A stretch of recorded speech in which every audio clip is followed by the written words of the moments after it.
आज की इस विचार गोष्ठी में उपस्थित सभी जयपुर के सम्माननीय नागरिक बंधुओं, मंच पर बैठे हुए आदरणीय श्री धूत जी, रोटरी क्लब के पूर्व प्रांतपाल महोदय, मैं आपके सामने भारत देश की आज की एक बहुत गंभीर विषय पर वार्ता करने की तैयारी में हूं।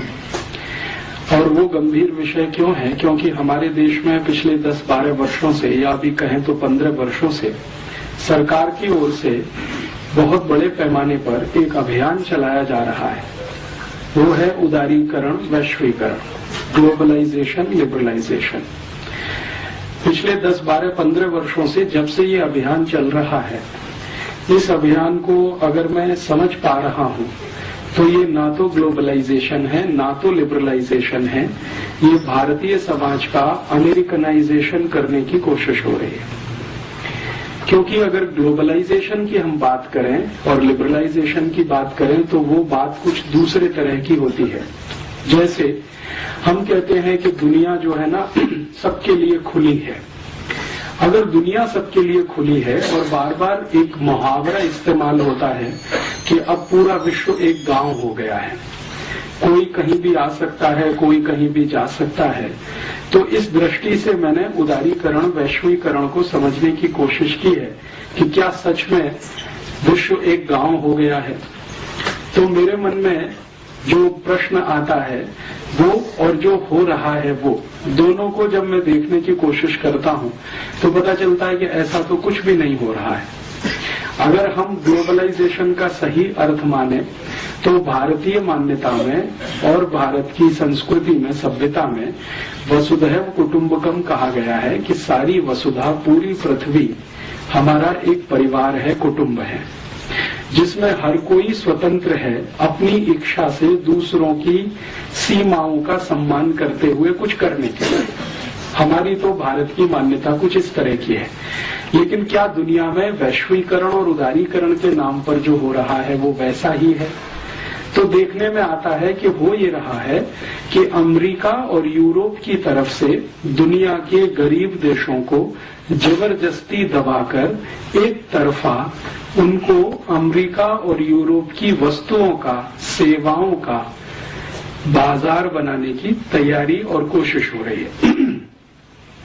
जब हम सही वैश्वीकरण की बात करते हैं तो उसका मतलब यह है कि जिसके पास जो कुछ है, कहते हैं ना कि दुनिया में अभी भारत में हमारे वर्तमान प्रधानमंत्री डॉक्टर मनमोहन सिंह इस वैश्वीकरण उदारीकरण के बहुत बड़े पैरोकार हैं और बहुत बड़े समर्थक हैं।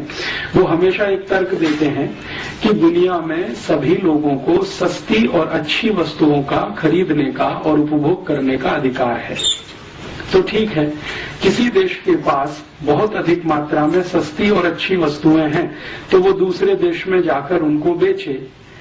लेकिन इसके विपरीत अगर किसी देश के पास बहुत अच्छा और सस्ता श्रम है तो वो भी किसी दूसरे देश में जाकर बेचे। एक तरफ वस्तुएं हैं, एक तरफ श्रम है और एक तरफ पूंजी है। अगर किसी देश के पास बहुत सरप्लस में पूंजी है, बहुत अधिक मात्रा में पैसा है, जो पिछले 500-700 वर्षों में किसी ऐतिहासिक प्रक्रिया के तहत इकट्ठा हुआ है, जैसे यूरोप और अमेरिका में, तो वो तो स्वतंत्र हैं अपना पैसा लेकर कहीं भी जाने के लिए, कहीं भी लगाने के लिए, कहीं भी इन्वेस्ट करने के लिए, और सारे के सारे नियम, कायदे, कानून उसी हिसाब से बन रहे हैं। WTO की, विश्व व्यापार संगठन की, अंतर्राष्ट्रीय मुद्रा कोष और विश्व बैंक की जो शर्तें हैं वो कुछ इस तरह की हैं कि अमीर देश अपनी पूंजी को लेकर किसी भी देश में जाएं, कुछ भी उत्पादन करें, बिक्री करें और मुनाफा लेकर अपने देश में आएं। तो जब भी उनसे ये बात होती है कि भैया आप अपनी पूंजी लेकर दुनिया के अगर किसी भी देश में जा सकते हैं, तो जिन देशों के पास पूंजी नहीं है उनके पास दूसरी कोई चीज है तो वो उसे लेकर दूसरे किसी भी देश में जाने की उनको छूट होनी चाहिए। जैसे भारत के बारे में मैं बात करूं, अफ्रीका के बारे में बात करूं, एशिया के देशों के बारे में बात करूं, तो हमारे पास पूंजी अधिकता में नहीं है, क्योंकि एक ऐतिहासिक प्रक्रिया के तहत पिछले 500 साल में हमारी पूंजी को लूटा गया है। गुलाम बनाकर, कभी अंग्रेजों के द्वारा, कभी फ्रांसीसियों के द्वारा, कभी डच लोगों के द्वारा, कभी स्पेनिश लोगों के द्वारा समय समय पर हमारे देशों को, हमारे जैसे देशों को गुलाम बनाकर हमारी पूंजी को लूटा गया। तो हमारे पास तो सरप्लस में पूंजी नहीं है, लेकिन हमारे पास सरप्लस में श्रम है, लेबर है और स्किल्ड लेबर है। तो उदारीकरण में क्यों नहीं हमको इस बात की छूट होनी चाहिए कि हम हमारे अतिरिक्त श्रम को, अतिरिक्त लेबर को लेकर दुनिया के किसी भी देश में जाएं और उनको वहां हम काम पे लगाएं और उनके श्रम का जो मूल्य मिले वो भारत में लेके आएं। इसका अर्थ ये है कि हम हमारा दरवाजा अगर विदेशी पूंजी के लिए खोलते हैं तो अमेरिका और यूरोप के देशों के दरवाजे हमारे श्रमिकों के लिए क्यों न खुले। भाई जिसके पास जो सरप्लस है वो अपना बेचे बाजार में। तो यूरोप और अमेरिका के पास वस्तुओं की अधिकता है और पूंजी की अधिकता है, क्योंकि वो मास प्रोडक्शन वाले लोग हैं। तो अपनी वस्तु और पूंजी को लेकर अगर वो हमारे यहाँ आना चाहते हैं तो हमारे पास श्रम की अधिकता है क्योंकि जनसंख्या बहुत है। चीन के पास श्रम की अधिकता है क्योंकि जनसंख्या बहुत है। तो हमारे मजदूरों को उन देशों में जाने की खुली छूट होनी चाहिए। अर्थात किसी भी देश में भारत के मजदूरों को जाने के लिए वीजा एप्लीकेशन क्यों होना चाहिए ग्लोबलाइजेशन में। जब उनकी पूंजी हमारे देश में आती है और बिना किसी रोक टोक के आती है तो हमारे श्रम को उनके देश में जाने के लिए रुकावट क्यों होनी चाहिए। अमेरिका और अमेरिका समर्थक देशों में वीजा के लिए रुकावट क्यों होनी चाहिए। भारत के नागरिकों को दूसरे देशों में जाने के लिए वीजा की आवश्यकता क्यों होनी चाहिए, क्योंकि हमारे पास श्रम है, उनके पास पूंजी है। दुनिया में दो ही चीजें होती हैं जो उत्पादन में मदद करती हैं, या तो पूंजी मदद करती है या श्रम मदद करता है। और पूंजी अकेले तो कुछ नहीं करती बिना श्रम के, बिना लेबर के पूंजी तो कुछ नहीं कर सकती, क्योंकि वो तो अपने आप में मृत वस्तु है, उसमें तो जान नहीं है, जीवित नहीं है। तो हमारे पास जो जीवित है वो हमारा श्रम है। तो हम हमारे नागरिकों को श्रमिक बनाकर करोड़ों की संख्या में अमेरिका क्यों न भेज दें। मान लीजिए हमारे 20 करोड़ श्रमिक हैं, अमेरिका उनको ले ले। हमारे पास 50 करोड़ श्रमिक हैं, यूरोप के देश उनको ले लें, तब हम उनके देश की पूंजी ले लें तो बात बराबर बैठती है और तब हम उसको ग्लोबलाइजेशन कह सकते हैं कि भाई तुम्हारे पास कुछ अधिक है तो तुम दे रहे हो, हमारे पास कुछ अधिक है तो हम दे रहे हैं तुमको। ये लेन देन अगर बराबर के स्तर पर होता है तब तो कुछ ठीक बैठता है और उसको हम ग्लोबलाइजेशन कह सकते हैं। लेकिन अभी क्या हो रहा है, वास्तविकता ये है कि हमारे श्रमिक अमेरिका ना जा सकें, यूरोप के देशों में ना जा सकें, उसके लिए इतने कठोर वीजा के नियम बनाए गए हैं कि आप आसानी से वीजा ले न सकें। भारत में हर साल 50 लाख से ज्यादा नागरिक अमेरिका के वीजा के लिए एप्लीकेशन देते हैं और उनमें से 45 लाख को एक ही बार में रिजेक्ट कर दिया जाता है। 5 लाख में से सिलेक्शन किया जाता है और उसमें से मुश्किल से 1-8 लाख को या उससे भी कम 70-80 हजार को वीजा दिया जाता है। तो हमारे यहाँ से नागरिक उनके यहाँ नहीं जा सकते, लेकिन उनके यहाँ से पैसा हमारे यहाँ आ सकता है। अच्छा, जब इन देशों के साथ इस तरह की बात होती है तो वो एक तर्क देते हैं। वो ये कहते हैं कि अगर हम भारत और भारत जैसे विकासशील देशों के श्रमिकों के लिए अपने दरवाजे खोल दें तो हमारे देश में तो ओवर पॉपुलेशन हो जाएगा। लेकिन उनकी ये बात सच नहीं है, ये बहुत बड़ा झूठ है, क्योंकि वो देश बहुत कम पॉपुलेशन वाले हैं पहले से ही, तो इसलिए ओवर पॉपुलेशन होने का कोई कारण वहां दिखाई नहीं देता। मैं आपको एक तुलनात्मक तरीके से समझाता हूं। भारत में 110 करोड़ लोग रहते हैं लगभग इस समय, और हमारा जो कुल क्षेत्रफल है उससे 2 गुना ज्यादा क्षेत्रफल अमेरिका के पास है। अमेरिका का क्षेत्रफल पूरे देश का हमारे भारत से लगभग 2 गुना ज्यादा है और अमेरिका में मात्र 30 करोड़ लोग रहते हैं। इसका मतलब ये है कि अमेरिका में अभी भी 30 करोड़ लोग और रह सकें, इसकी गुंजाइश है।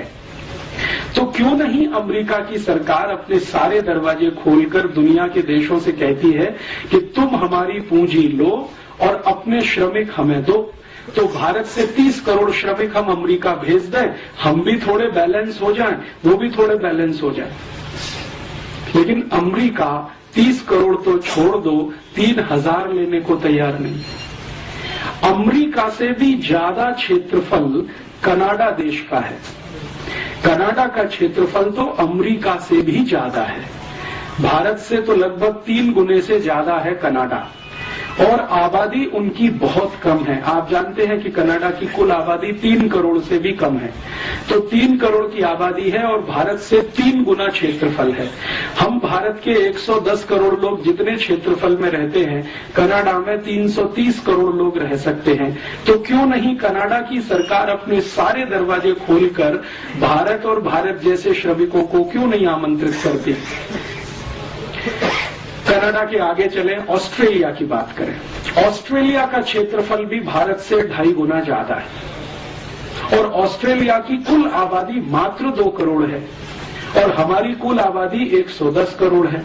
माने जितनी क्षेत्रफल में 110 करोड़ लोग रहते हैं, उतने क्षेत्रफल में ऑस्ट्रेलिया में 250 करोड़ लोग रह सकते हैं। तो ऑस्ट्रेलिया की सरकार अपने दरवाजे क्यों नहीं खोलती भारत के सभी श्रमिकों के लिए कि आप आओ, हमारे यहां बस जाओ, क्योंकि हमारे पास बहुत बड़ा क्षेत्रफल है, संसाधन भी बहुत है। क्योंकि ऑस्ट्रेलिया की पूंजी भारत में आ रही है, तो भारत का अतिरिक्त श्रम ऑस्ट्रेलिया जा रहा है, ग्लोबलाइजेशन हो रहा है। और एक उदाहरण देता हूं, ऑस्ट्रेलिया के नजदीक में एक देश है न्यूजीलैंड, उसका भी क्षेत्रफल भारत से जा रहा है और सौभाग्य विभाग जो भी है वहां रहने वाले लगभग 1 करोड़ के आसपास है, 1.25 करोड़ है। तो क्यों नहीं न्यूजीलैंड की सरकार ये कहती है कि आप आओ, आपके लिए सारे दरवाजे खुले हैं, हमारे पास पूंजी ज्यादा है, आपके पास श्रम ज्यादा है, आप अपने श्रमिकों को न्यूजीलैंड भेज दो, हम उनको खपा लेंगे, क्योंकि हमारे पास बहुत सारे रिसोर्सेज भी हैं और बहुत जमीन भी है। और ये जो न्यूजीलैंड है, ऑस्ट्रेलिया है, कनाडा है, ऐसे दुनिया में 145 देश हैं जिनकी जनसंख्या 1 करोड़ के आसपास है। और ये 145 देश 1-1 करोड़ के आसपास की जनसंख्या में रहते हैं। और भारत और चीन जैसे दो देश जहां की कुल जनसंख्या लगभग 250 करोड़ के आसपास है, वो इनसे कम क्षेत्रफल में रहते हैं। तो चीन और भारत के पास श्रम बहुत है, एशिया के पास श्रम बहुत है। तो एशिया के श्रमिकों के लिए यूरोप और अमेरिका के दरवाजे खुले, तो हम उनकी पूंजी के लिए अपना दरवाजा खोलें, तब तो बात बनती है ग्लोबलाइजेशन, उदारीकरण, वैश्वीकरण, जिसको हम ईमानदारी से कहें। लेकिन अभी क्या हो रहा है? अभी ऐसा नहीं हो रहा है। अभी जो हो रहा है पिछले 12-15 वर्षों से वो ये कि भारत के श्रमिक और चीन के श्रमिक, बांग्लादेश के श्रमिक या पाकिस्तान के श्रमिक यूरोप के देशों में घुस नहीं सकते। इतने कठोर वीजा के कानून पिछले 10-12 वर्षों में बनाए गए और न सिर्फ कठोर कानून बनाए गए हैं बल्कि बेईमानी भी शुरू की गई है। बेईमानी क्या शुरू की गई है? मैंने आपसे कहा कि 50 लाख हिंदुस्तानी हर साल अमेरिका के लिए वीजा एप्लीकेशन देते हैं, उनमें से 45 लाख को तो रिजेक्ट कर दिया जाता है। लेकिन आप जानते हैं कि वीजा एप्लीकेशन करते समय फीस देनी पड़ती है और औसतन फीस अगर आप $500 मान लें, क्योंकि अलग अलग कैटेगरी के वीजा हैं और अलग अलग तरह की फीस है, तो हम सामान्य रूप से माने कि $500 की फीस एक एप्लीकेशन के साथ हमको देनी है, तो 50 लाख एप्लीकेशन में $500 का मल्टीप्लिकेशन कर लें। तो आप कल्पना करें कि हम हजारों, लाखों, करोड़ों डॉलर वीजा एप्लीकेशन फीस के साथ दे रहे हैं। तो जब वीजा हमारा रिजेक्ट किया जा रहा है तो ईमानदारी के साथ हमारी फीस वापस होनी चाहिए। लेकिन अमेरिका की कोई भी एम्बेसी हमारी वीजा फीस को वापस नहीं करती है।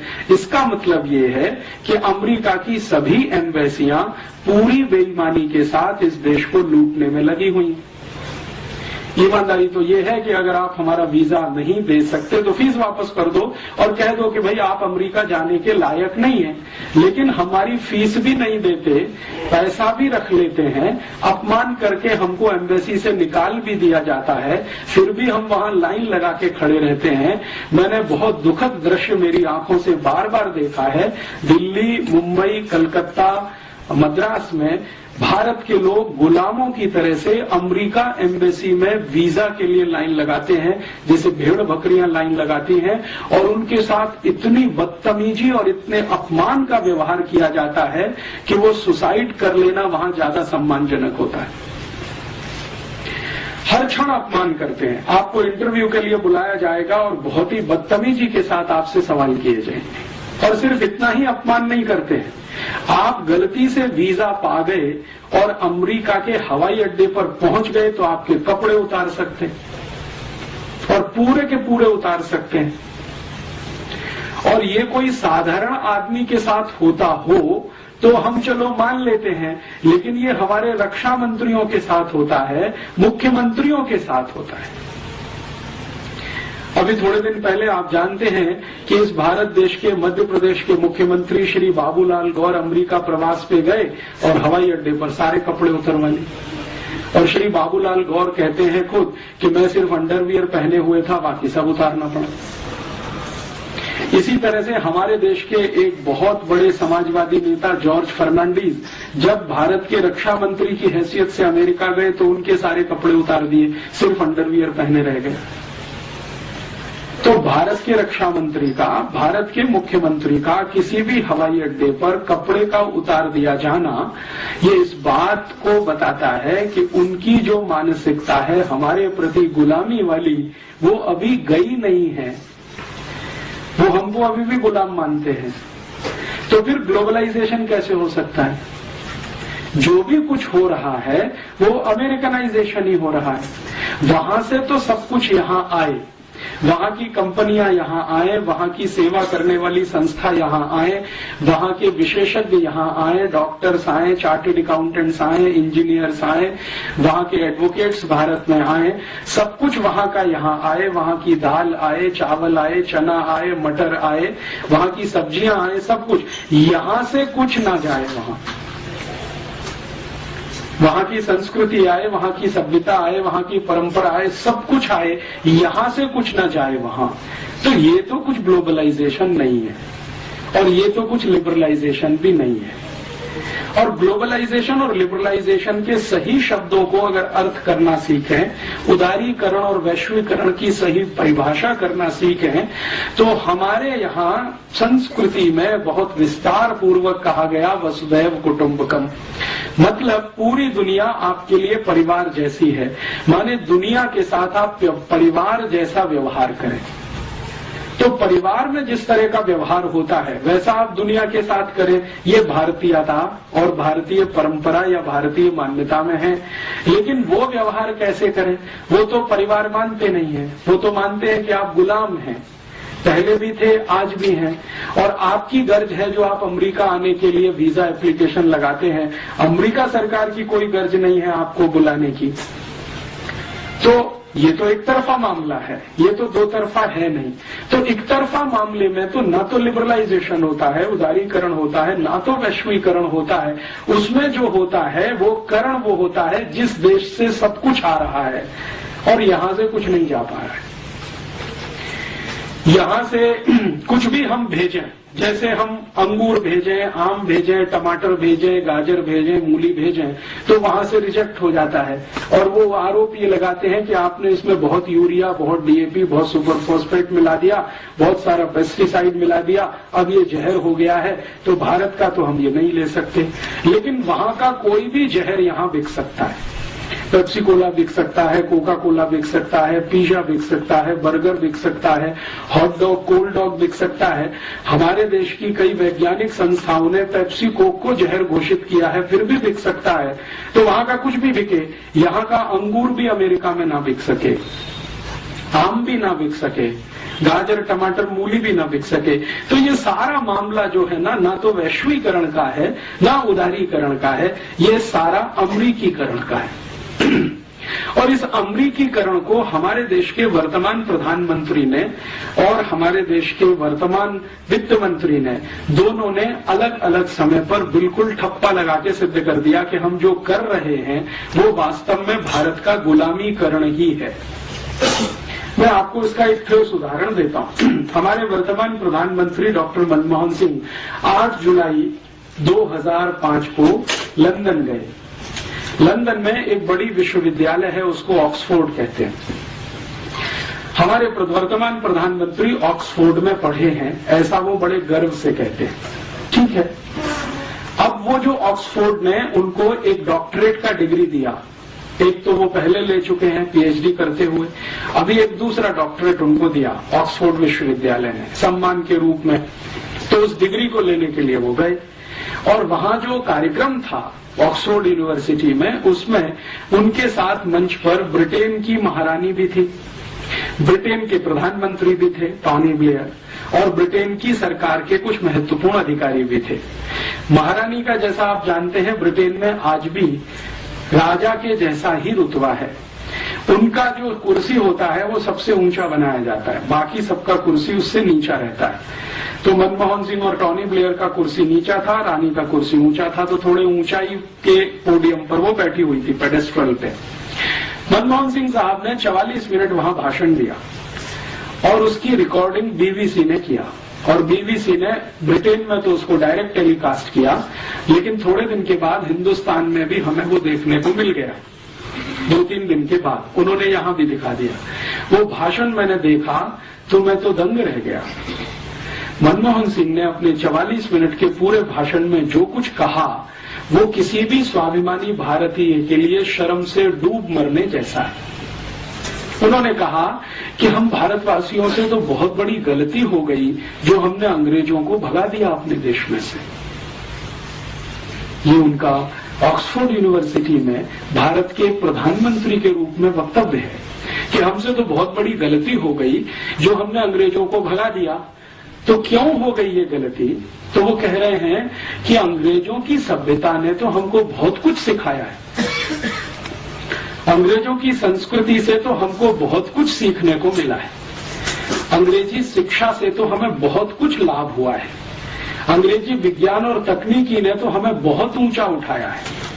हम तो भारतवासी अंग्रेजों के आने के पहले अंधकार युग में रहते थे, अंग्रेजों ने हमको प्रकाश में लाया। तो इसलिए अंग्रेजों की सभ्यता, उनकी संस्कृति, उनकी परंपरा, उनकी भाषा, उनका रहन सहन, और उसके भी आगे जाकर उन्होंने कहा कि अंग्रेजों की न्याय व्यवस्था न होती तो हमको तो मालूम नहीं था न्याय कैसा होता है। जो अंग्रेजों की अंग्रेजी नहीं होती तो हम तो दुनिया के ज्ञान से बिल्कुल वंचित थे, हमको तो ज्ञान भी नहीं होता। इतनी बातें 44 मिनट में वो बोल गए। उनका जो पहला ही वाक्य है, अगर हम उसको ठीक से समझने की कोशिश करें कि हमसे तो गलती हो गई जो हमने अंग्रेजों को भगा दिया, इसका सीधा सा मतलब ये है कि अंग्रेजों को भगाने वाले जितने भी भारतीय थे वो सब मनमोहन सिंह की नजर में गलत हैं। अर्थात महात्मा गांधी गलत हैं, भगत सिंह गलत हैं, ऊधम सिंह गलत हैं, चंद्रशेखर आजाद गलत हैं, तात्या टोपे गलत हैं, झांसी की रानी गलत है, कित्तूर चेन्नम्मा गलत है। भारत में 6,40,000 क्रांतिकारी थे जिन्होंने अंग्रेजों को भगाने के लिए अपना बलिदान किया। उन सबका अपमान मनमोहन सिंह ने एक वाक्य में कर दिया कि हमसे तो गलती हो गई जो हमने अंग्रेजों को भगा दिया। नहीं भगाते तो शायद और अच्छा होता भारत, जो आज का भारत है ये और अच्छा होता। और अच्छा होता माने मनमोहन सिंह की नजरों में भारत और 1947 से 2005 तक अंग्रेजों का ही गुलाम रहता, हमारी नजरों में गुलाम रहता। मनमोहन सिंह की नजरों में विकास करता हुआ एक देश होता, क्योंकि विकास करना तो हमने अंग्रेजों से ही सीखा। ये मनमोहन सिंह की पक्की मान्यता है। ये उसको वो ऐतिहासिक संदर्भ में तो नहीं, लेकिन अर्थशास्त्र के रूप में वो सिद्ध करते हैं अपने सभी व्याख्यानों में, लिखते भी हैं, बोलते भी हैं, करते भी हैं। अभी भारत में शायद मनमोहन सिंह से ज्यादा अंग्रेजियत वाला दूसरा कोई व्यक्ति मिलेगा जिसको आप टॉर्च लेके ढूंढो जो इतना पक्का अंग्रेज होगा। अंग्रेज भी सोचेंगे तो अपने पर शर्म करेंगे कि हमसे ज्यादा पक्का अंग्रेज तो ये है जो भारत का प्रधानमंत्री रहते हुए ये सब करता है। अच्छा, 44 मिनट का भाषण बोल देने के बाद जब उनको डिग्री दी गई तो उसके एक कदम आगे जाकर उन्होंने क्या किया, मैंने आपको कहा ना कि विक्टोरिया जो उनकी रानी है वो बैठी हुई थी, उसका मंच थोड़ा ऊंचा था, तो मनमोहन सिंह उसके पास गए, लिटरली घुटनों के बल उसके सामने बैठे और वो कागज हाथ में लिए हुए। जैसे हम किसी भगवान के सामने घुटने में बैठकर वो जो प्रणाम करते हैं ना, मनमोहन सिंह ने ठीक उसी अदा में, स्टाइल में विक्टोरिया को प्रणाम किया, घुटनों पे बैठकर, आगे झुककर। इतनी गुलामी अभी तक भारत में है प्रधानमंत्री स्तर के नेता में। अगले दिन लंदन के बहुत सारे अखबारों में बहुत कुछ छपा और एक अखबार ने तो सीमा तोड़कर लिखा कि अभी हमें सोचना पड़ेगा कि भारत आजाद हो गया है हमारी गुलामी से। एक अखबार ने लिखा कि अगर मनमोहन सिंह एक व्यक्ति के रूप में इंग्लैंड आए, लंदन आए और उनको कोई डॉक्टरेट दी जाए और उसको वो स्वीकार करें और रानी के चरणों में बैठकर प्रणाम करें तो वो सामान्य है, सामान्य व्यक्ति के रूप में। लेकिन भारत के प्रधानमंत्री के रूप में अगर वो आए हैं और इस तरह का व्यवहार करते हैं तो हमें ये सोचना पड़ेगा कि भारत स्वतंत्र हो गया है। ये जो मानसिकता है, ये मनमोहन सिंह तो मैंने एक निमित्त रूप में नाम लिया है, आपको समझ में आ जाए जल्दी, क्योंकि ये तत्काल की घटना है। लेकिन ये घटना सिर्फ एक मनमोहन सिंह के साथ नहीं है, ये भारत के उन सभी नेताओं के साथ है जो पश्चिम को, विशेष रूप से यूरोप को अपना दिशा निर्देशक मानते हैं, निर्देशक मानते हैं और मानते हैं कि जो कुछ अच्छा होगा वो पश्चिम से ही होगा, यूरोप से ही होगा, अमेरिका से ही होगा। इस तरह की बात जो मनमोहन सिंह ने अभी की है, ये कोई असामान्य नहीं है भारत में, क्योंकि पिछले आजादी के लगभग 60 वर्षों में कई प्रधानमंत्रियों के मुंह से हमने इस तरह की बातें सुनी हैं। हमारे पहले प्रधानमंत्री पंडित जवाहरलाल नेहरू तो बार बार संसद में कह रहे हैं कि भारत को यूरोप जैसा बनाना है, उसके लिए जो करना पड़े हम करेंगे, बनाना है यूरोप के जैसा। और इसको उन्होंने 1953 में स्वीकार किया है। उनकी एक चिट्ठी है जो कनाडा के प्रधानमंत्री को उन्होंने लिखी है और उस पर उन्होंने स्पष्टता से कहा है कि मेरे और महात्मा गांधी के बहुत बड़े वैचारिक मतभेद हैं भारत के विकास को लेकर। गांधी जी चाहते रहे हैं कि भारत स्वदेशी और स्वावलंबन के रास्ते पर जाए, मैं चाहता हूं कि भारत यूरोप जैसा बने। इसमें हमारे उनके बहुत मतभेद हैं, वो कनाडा के प्रधानमंत्री को कह रहे हैं। और इतना ही नहीं, आगे पत्र में तो वो वहां तक कह गए हैं कि मुझे ऐसा लगता है कि महात्मा गांधी का दिमाग खराब हो गया। ये शब्द हैं जो पंडित नेहरू ने लिखे हैं गांधी जी के प्रति। और पत्र की अंतिम वाक्य तो उनकी इतनी खराब है, वो कहते हैं कि ये खूसट बुढ़ा, जो शब्द इस्तेमाल किया है, ये खूसट बुढ़ा जितनी जल्दी चला गया हमारे लिए उतना अच्छा। माने नेहरू जी को इस बात का कोई गम नहीं है कि गांधी जी जल्दी चले गए, 1948 में ही मर गए। वो पत्र की फोटोकॉपी मैंने बहुत संभाल के रखी हुई है। कनाडा के प्रधानमंत्री को भारत के प्रधानमंत्री द्वारा लिखा गया पत्र 1953 में 22 जुलाई की तारीख है। कनाडा के प्रधानमंत्री ने गलती से कहें या जानबूझकर कहें, उस पत्र को अपनी ऑटोबायोग्राफी में अभी छाप दिया है और वो थोड़े दिन में भारत में किताब बन के आएगा तो उस पर बवाल होने वाला है और जवाब देना पड़ेगा। तो नेहरू जी खुद मानते हैं कि मेरे गांधी जी से मतभेद हैं विकास के सवाल पर। और बाद में नेहरू जी का जो भारत की संसद में अलग अलग समय पर दिए गए वक्तव्य हैं, जैसे उन्होंने एक बार बहुत लंबा भाषण दिया है भारत की संसद में गाय के वध को रोकने के प्रश्न पर, गोवध रोकने के प्रश्न पर। तब लंबे भाषण में उन्होंने कहा है कि आजादी के पूर्व मैंने कहा था कि गाय हत्या बंद होनी चाहिए, लेकिन जरूरी नहीं है कि आजादी के बाद वो हो ही जानी चाहिए।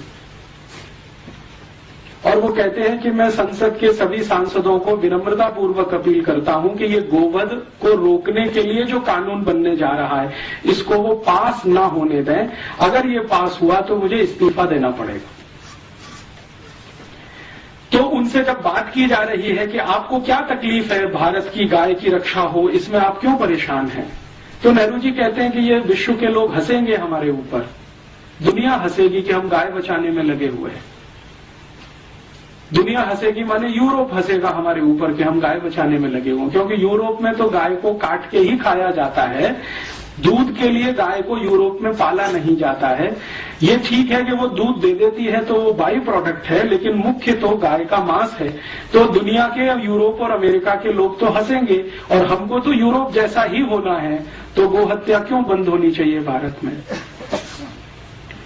तो ये एक विचार है। ये मैंने तुलना इसलिए की है कि ये मनमोहन सिंह महोदय ने जो कुछ बोल दिया है वो कोई आश्चर्य की बात नहीं है, क्योंकि भारत में पिछले 60 साल से ये बोला जा रहा है।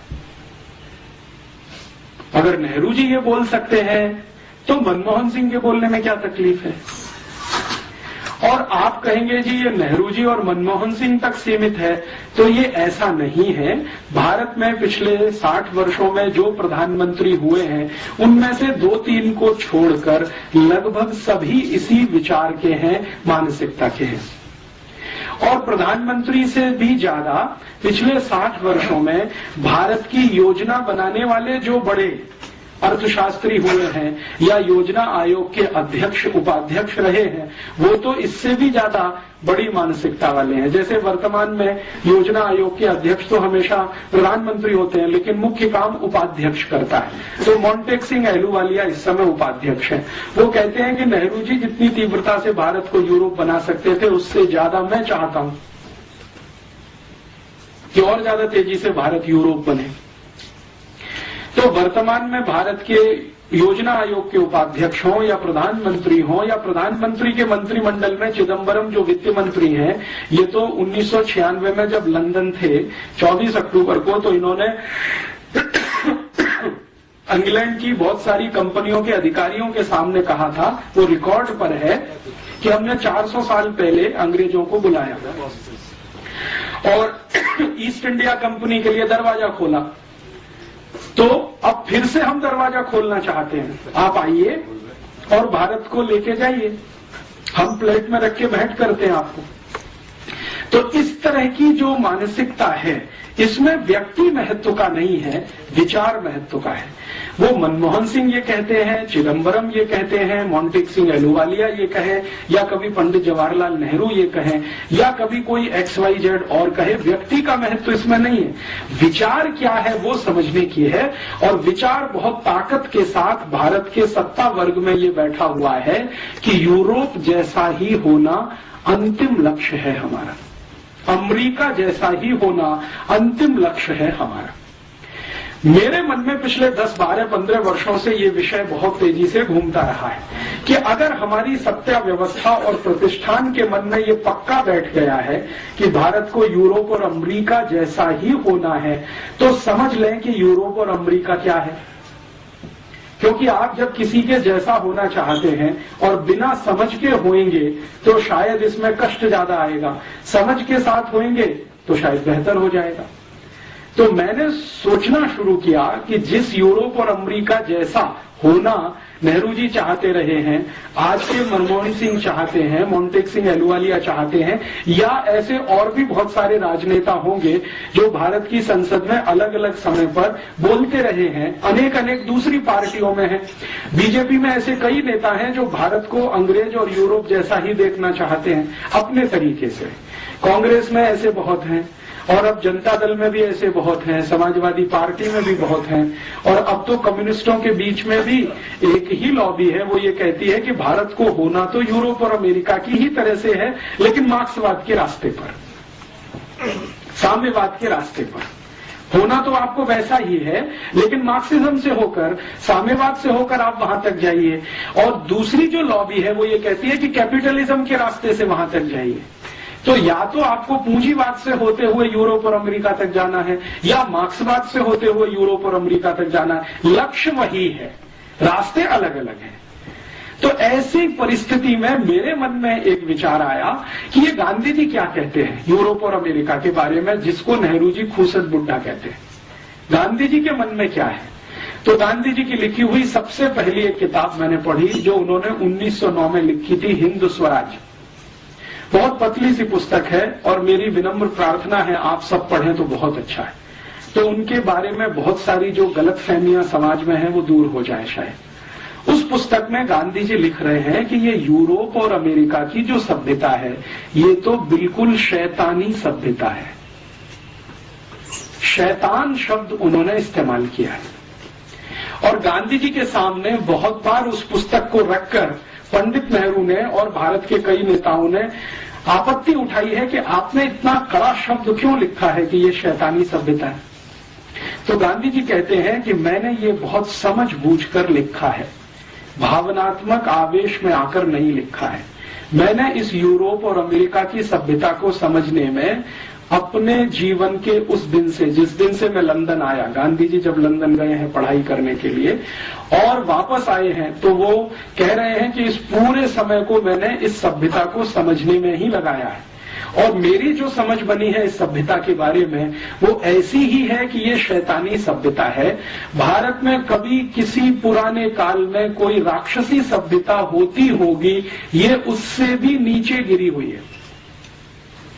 इतने कड़े शब्दों में वो कह रहे हैं। इससे भी ज्यादा कड़े शब्दों में गांधी जी ने एक और टिप्पणी की है जो दर्ज है, जिसको उन्होंने आज तक वापस नहीं लिया अपने मरने के पहले तक। वो टिप्पणी ये है, वो ये कह रहे हैं कि ये जो पार्लियामेंट्री डेमोक्रेसी है, संसदीय लोकतंत्र जो हमने इंग्लैंड से उधार ले लिया है या इंग्लैंड ने जबरदस्ती हमारे ऊपर थोप दिया है, ये तो किसी वैश्यावृत्ति से भी नीचे गिरा हुआ है।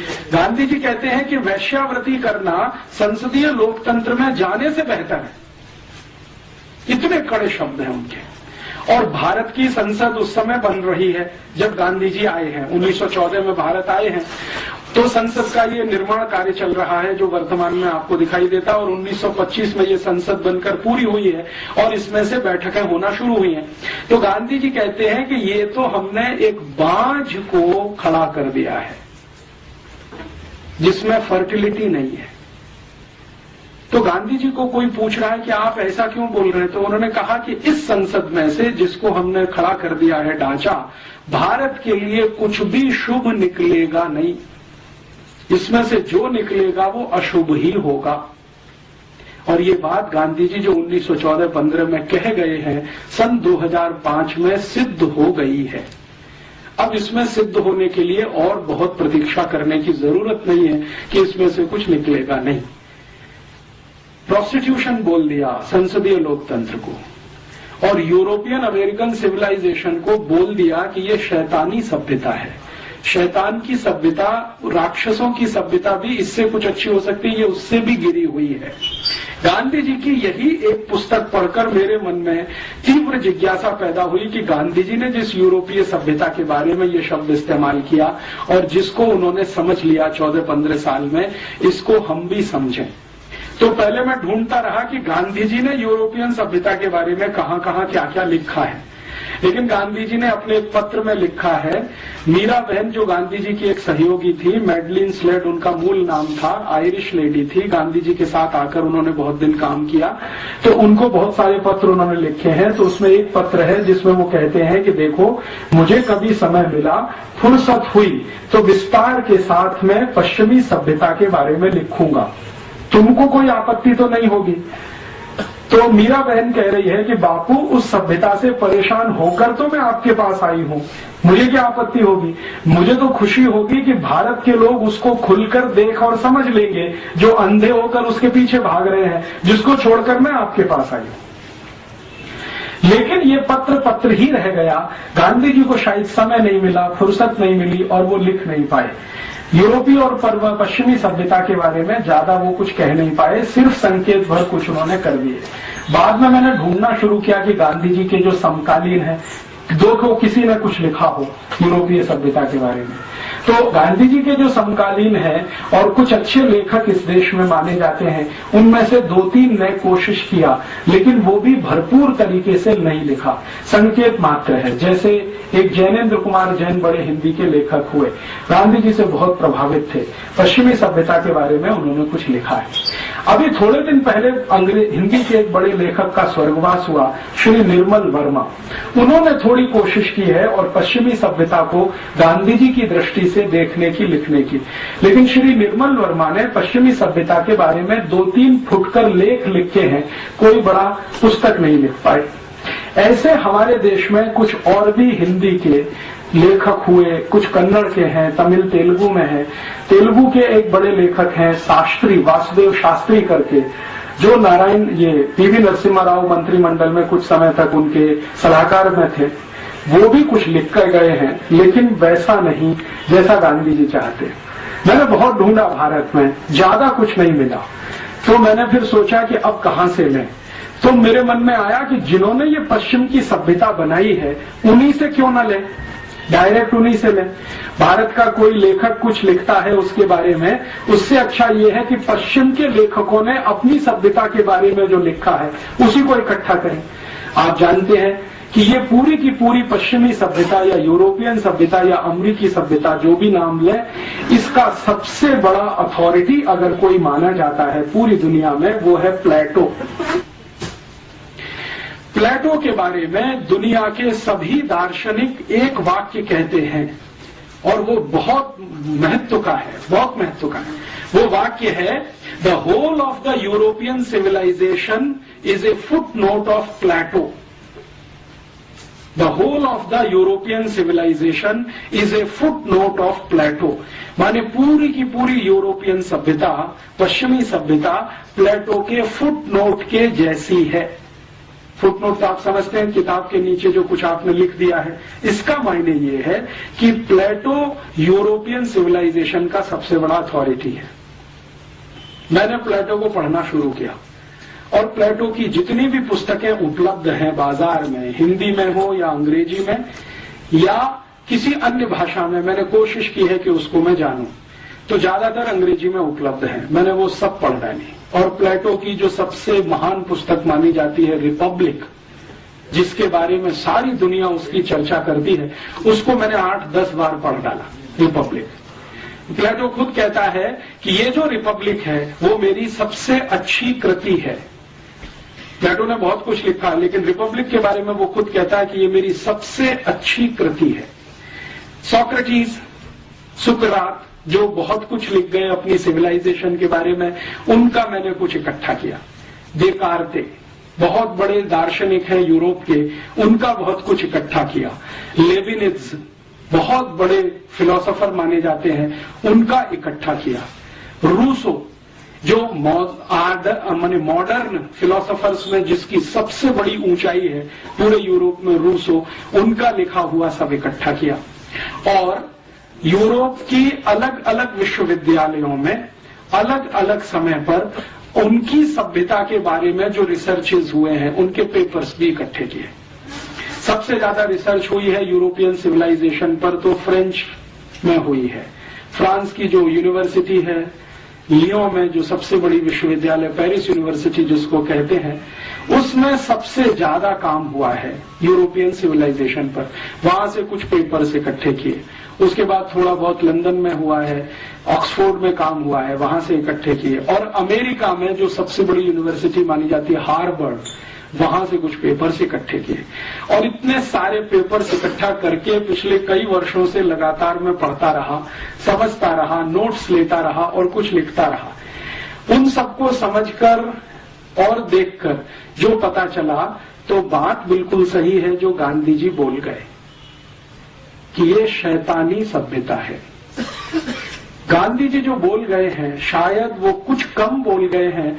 इतना सब पढ़ने के बाद मुझे लगता है कि ये उससे भी ज्यादा आगे गिरी हुई सभ्यता है। इस सभ्यता के कुछ बिंदु मैं आपके सामने अभी लाना चाहता हूं।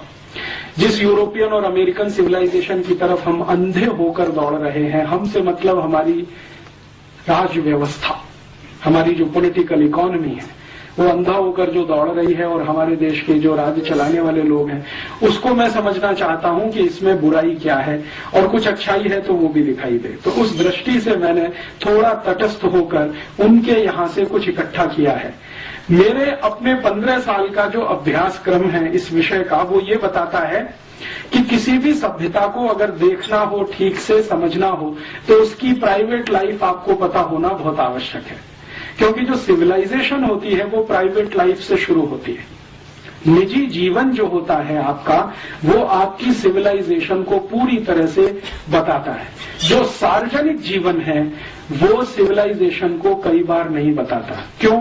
क्योंकि सार्वजनिक जीवन में आप कई बार पाखंड कर रहे होते हैं, ढोंग कर रहे होते हैं, आप जो नहीं होते हैं उसको दिखाने की कोशिश कर रहे होते हैं। तो सार्वजनिक जीवन तो बहुत विवादास्पद हो जाता है। निजी जीवन में विवाद नहीं होता क्योंकि वहां जो है वो है। घर के अंदर आप जैसे हैं वो आपका प्राइवेट लाइफ बता देता है कि आपकी सिविलाइजेशन कैसी है।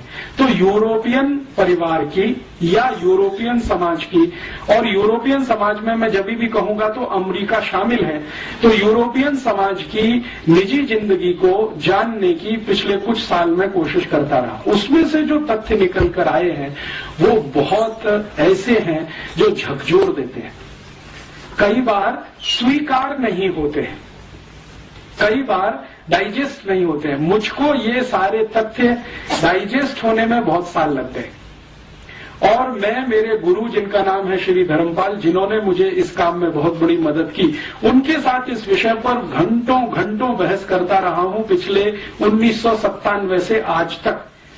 तो वो ये कहते हैं कि तुमको क्या तकलीफ होती है ये सत्य को स्वीकार करने में जैसा वो है। मैंने कहा मुझे जो बताया गया है यूरोप के बारे में और अमेरिका के बारे में वो इन तथ्यों से बिल्कुल उल्टा है।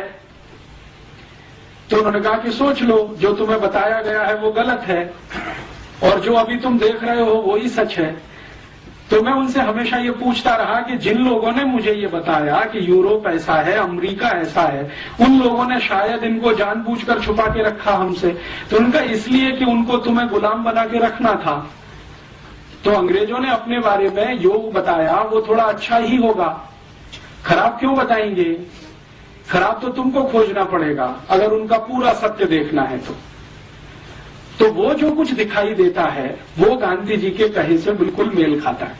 अभी मैं यूरोपियन सभ्यता के बारे में आगे बढ़ूं उससे पहले एक सत्य उनका आपके सामने उद्घाटित करूं। वो आप सब जानते हैं लेकिन ध्यान में लाने के लिए, यूरोप जो है वो एक खास तरह के वातावरण में रहने वाला इलाका है। खास तरह का वातावरण माने जहां ठंड बहुत होती है, तापमान बहुत बार -20 डिग्री सेंटीग्रेड से भी नीचे चला जाता है, कई बार -40 डिग्री सेंटीग्रेड हो जाता है। दुनिया में माना जाता है कि 0 डिग्री तापमान जो है ना सबसे न्यूनतम है, लेकिन वो -20 उससे भी नीचे है, -40 और ज्यादा नीचे है। तो कई बार -20 -40 डिग्री सेंटीग्रेड टेम्परेचर हो जाए और वो 2-2 3-3 महीने तक लगातार रहे, तो आप कल्पना करिए कि कैसा इलाका होगा। भयंकर ठंड वाला, बर्फ वाला इलाका है। यूरोप में 23 देश तो ऐसे हैं जहां साल में 9 महीने सूर्य का प्रकाश जमीन पर नहीं आता।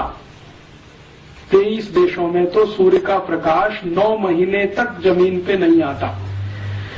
परिणाम क्या होगा? जिन देशों में 9 महीने तक सूर्य का प्रकाश जमीन पर नहीं आएगा, वहां की जमीन में घास का तिनका कैसे उगेगा? क्योंकि पूरा का पूरा जो साइंस है, बोटेनिकल और प्लांट वैरायटीज का जो साइंस है, वो तो ये कहता है कि बिना सूर्य के प्रकाश के जमीन से अंकुरण नहीं होता। बीज आप कितना भी डालो, लेकिन उसमें अंकुरण होने के लिए जो गर्मी चाहिए वो गर्मी सूर्य ही देता है। तो बीज तो आपने डाल दिया, लेकिन अंकुरण की ताकत तो सूर्य के प्रकाश में है। 9 महीने तक सूर्य का प्रकाश जिस क्षेत्र में नहीं आएगा, वहां 9 महीने तक तो जमीन में से कुछ नहीं उगेगा।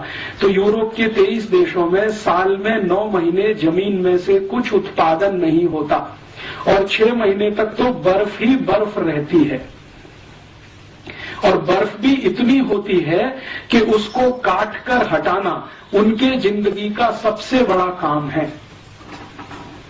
आज आप कनाडा चले जाइए इस समय, ऑस्ट्रेलिया चले जाइए, न्यूजीलैंड चले जाइए, फ्रांस में चले जाइए, तो वहां की सरकारों की बहुत सारी संस्थाएं और प्रशासन बर्फ हटाने के काम में ही रात दिन लगा रहता है ताकि सड़क को चलने लायक बनाया जा सके। और यूरोप में ज्यादातर घर जो होते हैं वहां दरवाजे दो तरह के हैं, एक तो आपका फ्रंट डोर है और एक छत के ऊपर से है। कई बार बर्फ इतनी होती है कि सामने का दरवाजा बंद होता है सड़क वाला, तो छत के ऊपर के दरवाजे से जाना पड़ता है। ऐसा इलाका है। तो उससे मैं एक ही बात आपके ध्यान में लाना चाहता हूं, बहुत ठंडी वाला इलाका है, बहुत सर्दी वाला इलाका है, ठंड सबसे ज्यादा होती है। गर्मी क्या होती है ये यूरोप के लोगों को अंदाजा नहीं है। कभी तापमान गर्मियों में 30 डिग्री के ऊपर चला जाए तो हाय तौबा हो जाती है। तो ऐसा एक क्षेत्र है, विशेष क्षेत्र है।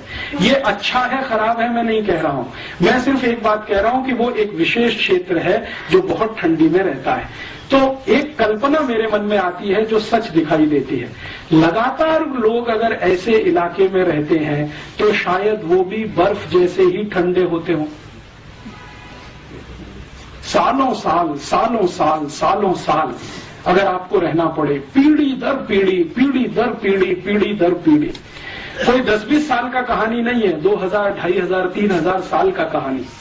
हर पीढ़ी को ऐसे ही वातावरण में अगर रहना पड़े तो शायद लोग भी वैसे होते हों। बर्फ जैसे ठंडा होने का मतलब है मानसिकता के स्तर पर, माने भावनात्मक कम होना, रागात्मक कम होना, सहृदयात्मक कम होना, क्योंकि ये तो सब गर्म देशों की निशानियां हैं। और बहुत बार मैं मेरे मन में एक प्रश्न उठाता रहता हूं कि ये यूरोप का पूरा इलाका एक भी किसी सभ्यता को जन्म नहीं दे पाया अपने के बाद, और एक भी धर्म को नहीं दे पाया अपने के बाद। उनका अपना धर्म जिसको आज वो मानते हैं वो भी एशिया से गया है, जिसको क्रिश्चियनिटी कहा जाता है, वो यूरोप में नहीं है। आप जानते हैं इजराइल है, इजराइल एशिया में है और इजराइल उतना ही गर्म स्थान है जितने हम लोग हैं। हमारे यहाँ जिस तरह का वातावरण है लगभग उसी तरह का वहां है। अरब देशों में जिस तरह का वातावरण है लगभग इजराइल में वैसा ही है। तो सामान्य रूप से एशिया को गर्म माना जाता है। तो ये गर्म स्थान में से ही ईसाईयत निकली है, इसी गर्म स्थान में से इस्लाम निकला है और इसी गर्म स्थान में से हिंदुइज्म निकला है या भारतीयता निकली है। क्या कारण है ठंडे इलाकों से कोई धर्म नहीं निकलता?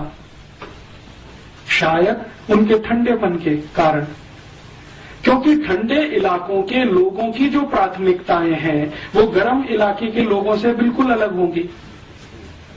आप जरा सोचें, अगर मान लीजिए लगातार पीढ़ी दर पीढ़ी आपको बहुत बर्फ के क्षेत्र में रहना है तो आपकी प्राथमिकताएं तो बिल्कुल अलग होने वाली हैं उन लोगों से जो पीढ़ी दर पीढ़ी गर्म इलाकों में रहते हैं। तुलनात्मक रूप से प्राथमिकताएं तो अलग होने ही वाली। तो प्राथमिकताओं के अलग होने से शायद और दूसरी चीजें भी आती होंगी। अगर हमारी प्राथमिकता है तो उसमें से हम अपनी तरह की दुनिया बनाएंगे। सारी दुनिया प्राथमिकता के हिसाब से बनती है। हमारे घर की कुछ प्राथमिकताएं हैं, उसके हिसाब से हम हमारा घर बनाते हैं। दूसरे के घर की प्राथमिकताएं कुछ अलग है, उसके हिसाब से वो अपना घर बनाता है। दो घरों की प्राथमिकताएं कभी एक जैसी नहीं होती, तो दो घरों की वास्तु और रचना भी एक जैसी नहीं होती। दो घरों की रसोइयां भी एक जैसी नहीं होती। किसी घर की रसोई में कुछ खास तरह की चीज है, दूसरे में कुछ खास तरह की चीज है। वो सब प्राथमिकताओं का किस्सा है। तो यूरोप के लोगों की प्राथमिकताएं शायद सबसे ज्यादा ये होती होंगी, इस बर्फ से बचना, इस ठंड से बचना, किसी तरह अपने को जिंदा बनाकर रखना, किसी भी तरह अपने को जिंदा बनाकर रखना, ये उनकी सबसे बड़ी प्राथमिकता होती होगी।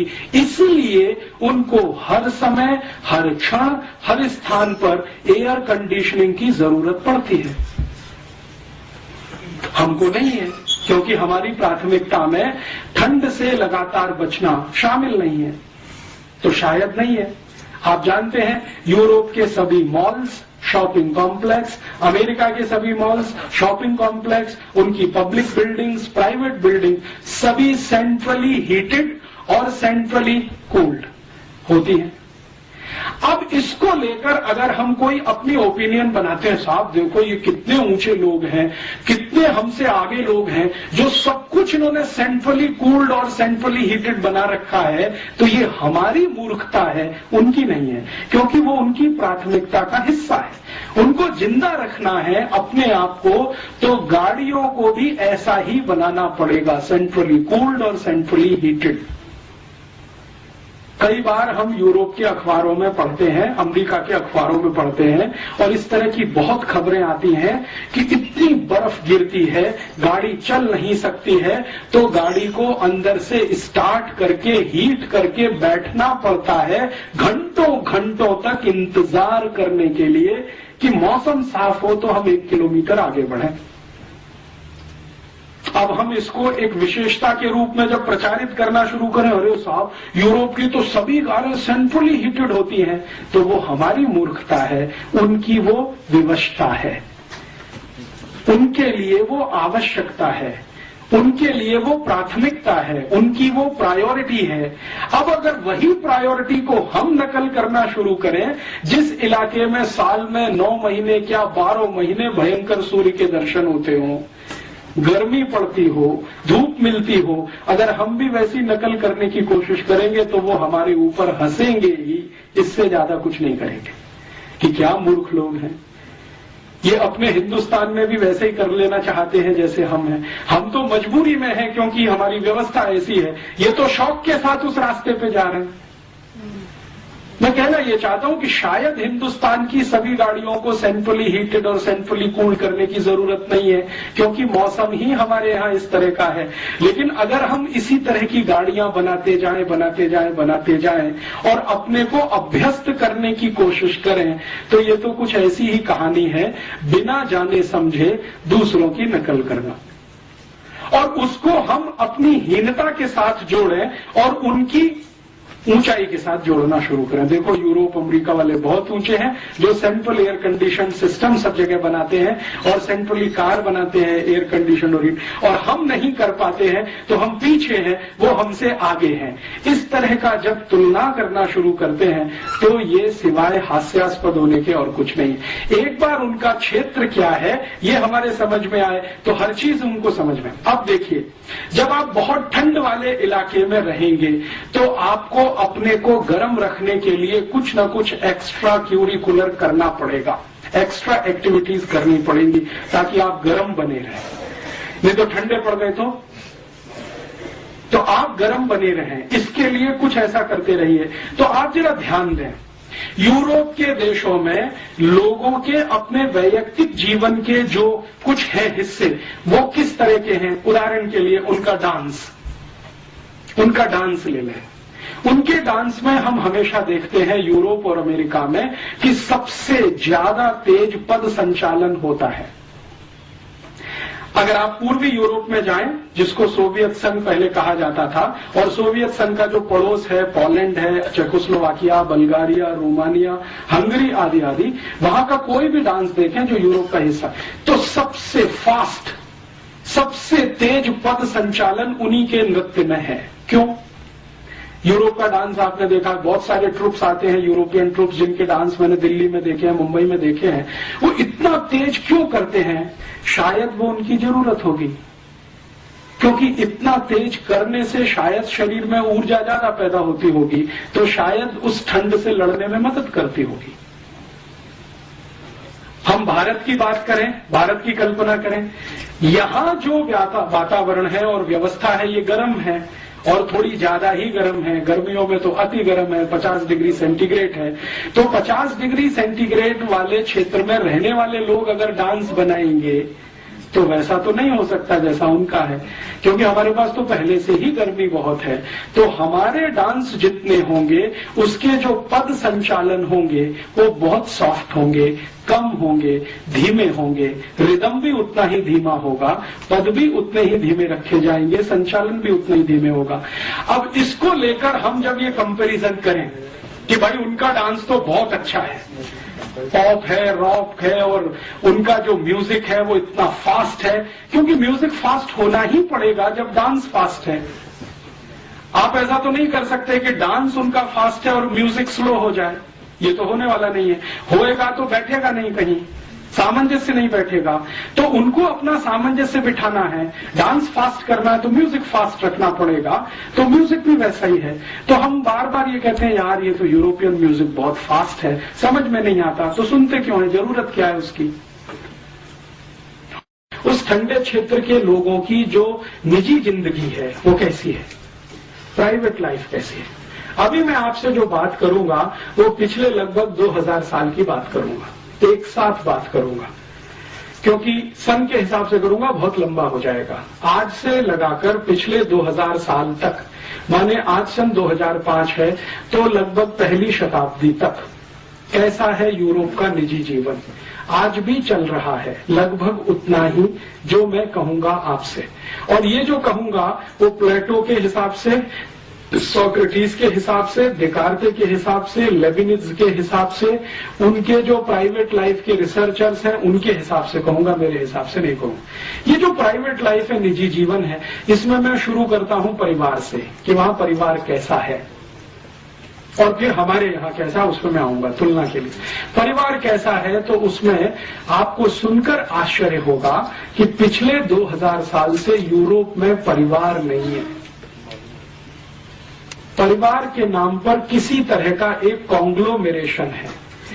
हम जो परिभाषा करते हैं ना परिवार की, वैसा वहां कुछ भी नहीं है। 70% से ज्यादा लोग आज भी यूरोप में बिना परिवार के रहते हैं। बिना परिवार के रहते हैं माने या तो पत्नी, या तो पति, या तो स्त्री, या तो पुरुष, अलग अलग, तो परिवार तो बनता नहीं है। एकल पिता, एकल माता, सिंगल पेरेंट्स एक शब्द चलता है यूरोप में, सिंगल मदर और सिंगल फादर, ये बहुत बड़े पैमाने पर है। 70% लोग इसी में हैं लगभग। अमेरिका में भी लगभग वैसा ही है।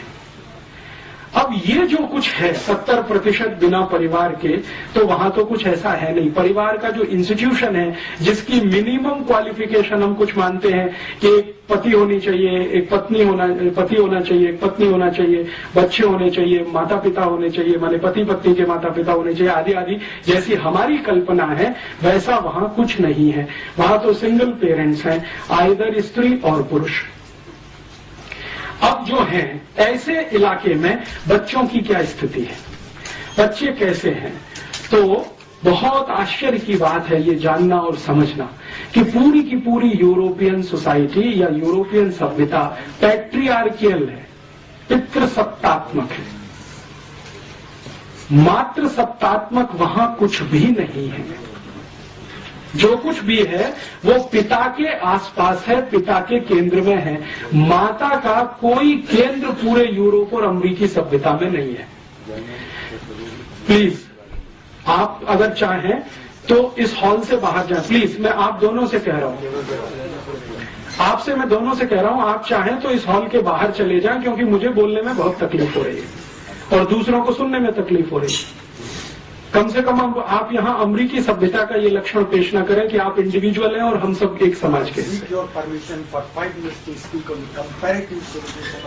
हाँ, तो वो आप मेरे व्याख्यान की बात कहिए ना, ये तो जाने की कह रहे थे, तो आप जाने दीजिए ना उनको। आप जो है इतना डिस्टर्बेंस कर रहे हैं, कोई तो इतना डिस्टर्बेंस नहीं कर रहा है यहाँ पे।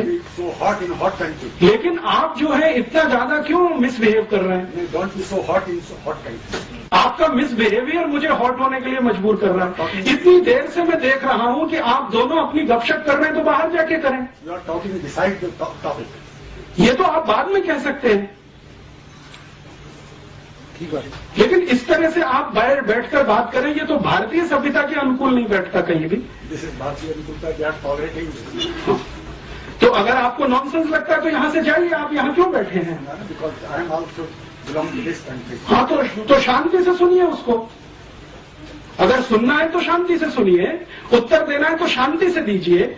ये तो कोई तरीका नहीं है कि कोई बात कर रहा है और आप बीच बीच में अपनी बात करें, तो वो बाहर जाके कर सकते हैं। आप इस हॉल में 2 दरवाजे हैं।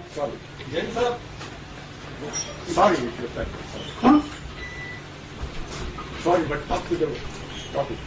वो आपकी ओपिनियन हो सकती है, सबकी नहीं है वो। आपको रुचि नहीं है तो जाइए ना। आप बहस बहुत कर रहे हैं, डिस्टर्ब मत करिए। आप सबको डिस्टर्ब किए जा रहे हैं। क्या मतलब? चलिए सर, आप बोलिए।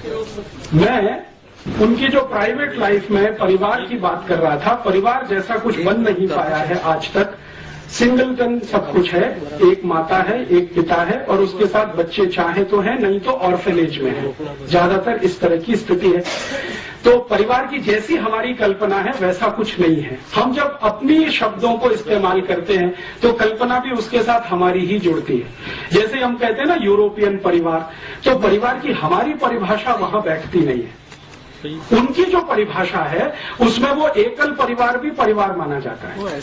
मैं कहना ये चाहता हूं, उनके यहाँ अकेली कोई माँ अपने बच्चे के साथ रहती है तो वो परिवार ही माना जाता है। अकेला पिता अपने बच्चे के साथ रहता है तो परिवार ही माना जाता है।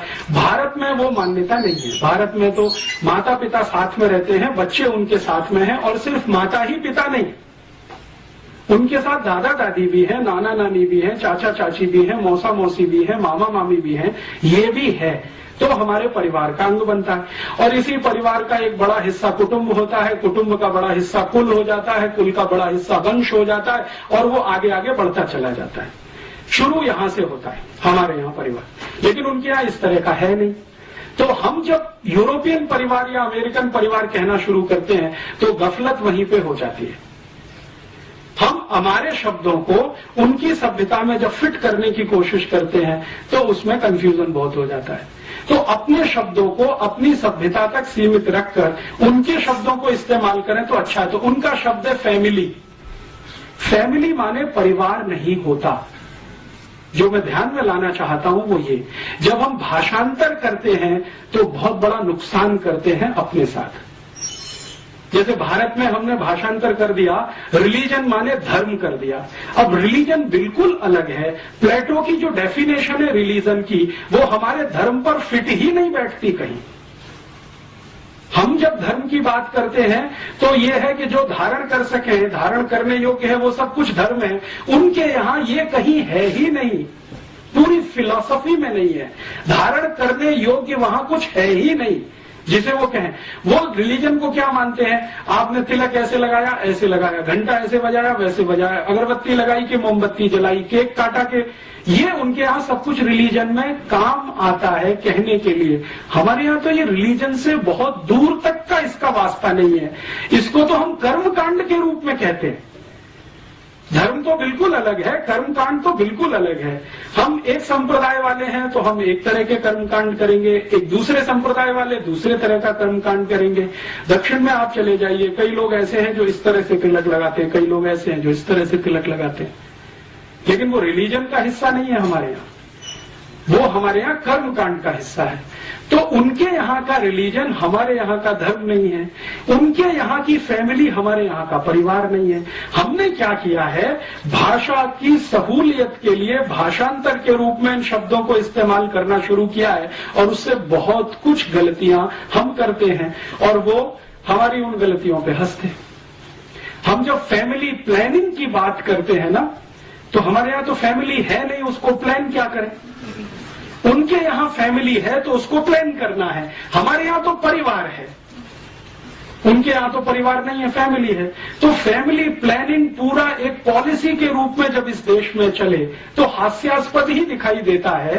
परिवार के बारे में बात करें तो कुछ समझ में आती है। तो कई बार क्या होता है कि शब्द उनके हम ले लें और अपने हिसाब से भाषांतर करके इस्तेमाल करें, होगा तो उनके यहाँ फैमिली है, परिवार नहीं है। हमारे यहाँ परिवार है, उनके यहाँ नहीं है। तो अब दोनों अलग अलग हैं। और मैं जो कहना चाहता हूं, इसमें कोई ऊंचा नीचा की बात नहीं है, वो अलग है, हम अलग हैं। जैसे कई बार ये कहते हैं ना, यूरोप की सभ्यता में, भारत की सभ्यता में बहुत कुछ कॉमन है। ऐसा कुछ भी नहीं है जो कॉमन है। अगर कुछ है तो वो जबरदस्ती से किया हुआ है। जैसे वहां का पिज्जा आ गया, बर्गर आ गया और हमने खाना शुरू कर दिया तो कॉमन हो गया, या वहां से पेप्सी कोक आ गया, हमने पीना शुरू कर दिया तो कॉमन हो गया। वो सभ्यता का अंग नहीं है, वो नकल किया हुआ एक हिस्सा है। चाउमीन वहां से आ गया, हमने खाना शुरू कर दिया सिवई के स्थान पर, तो वो अंग नहीं बनता सभ्यता का। तो कॉमन है ऐसा कुछ होता नहीं है।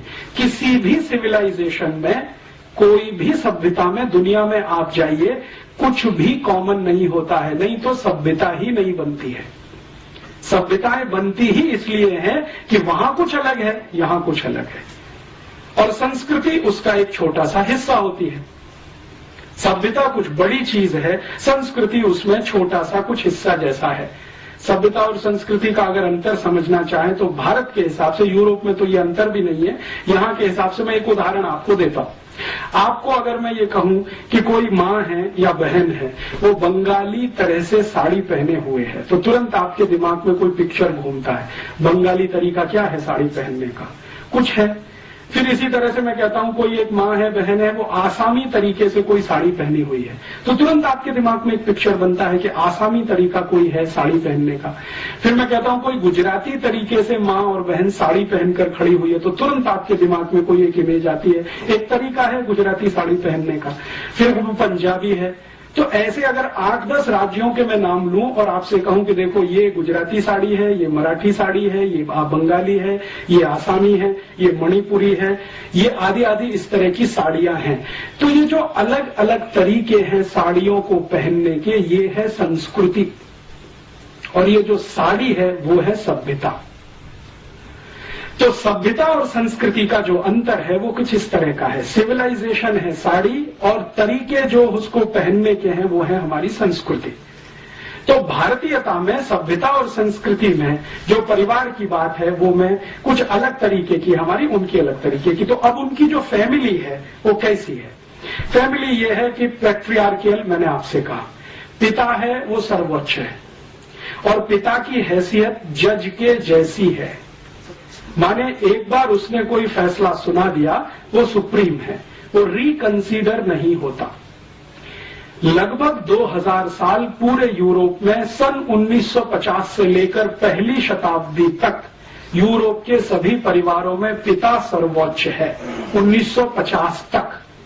और यही कारण है कि सन 1950 तक यूरोप के सभी देशों में सिर्फ पिताओं को वोट डालने का अधिकार होता था। आप सोच सकते हैं ये बात? अमेरिका में 1950 तक, ब्रिटेन में सन 1950 तक, यूरोप के देशों में लगभग 1950 तक सिर्फ पुरुष ही वोट डाल सकता था, स्त्री को वोट डालने का अधिकार नहीं, क्योंकि फैमिली में स्त्री का कोई महत्व नहीं। पितृसत्तात्मक सत्ता, पैट्रियार्कियल जिसको हम कहते हैं, उनके शब्दों में वो है। और इससे भी आगे चलें तो यूरोप के दस्तावेज बताते हैं कि सन 1950 तक यूरोप और अमेरिका की किसी बैंक में महिला को खाता खोलने का अधिकार नहीं, बैंक अकाउंट ओपन करने का राइट नहीं, अप टू 1950।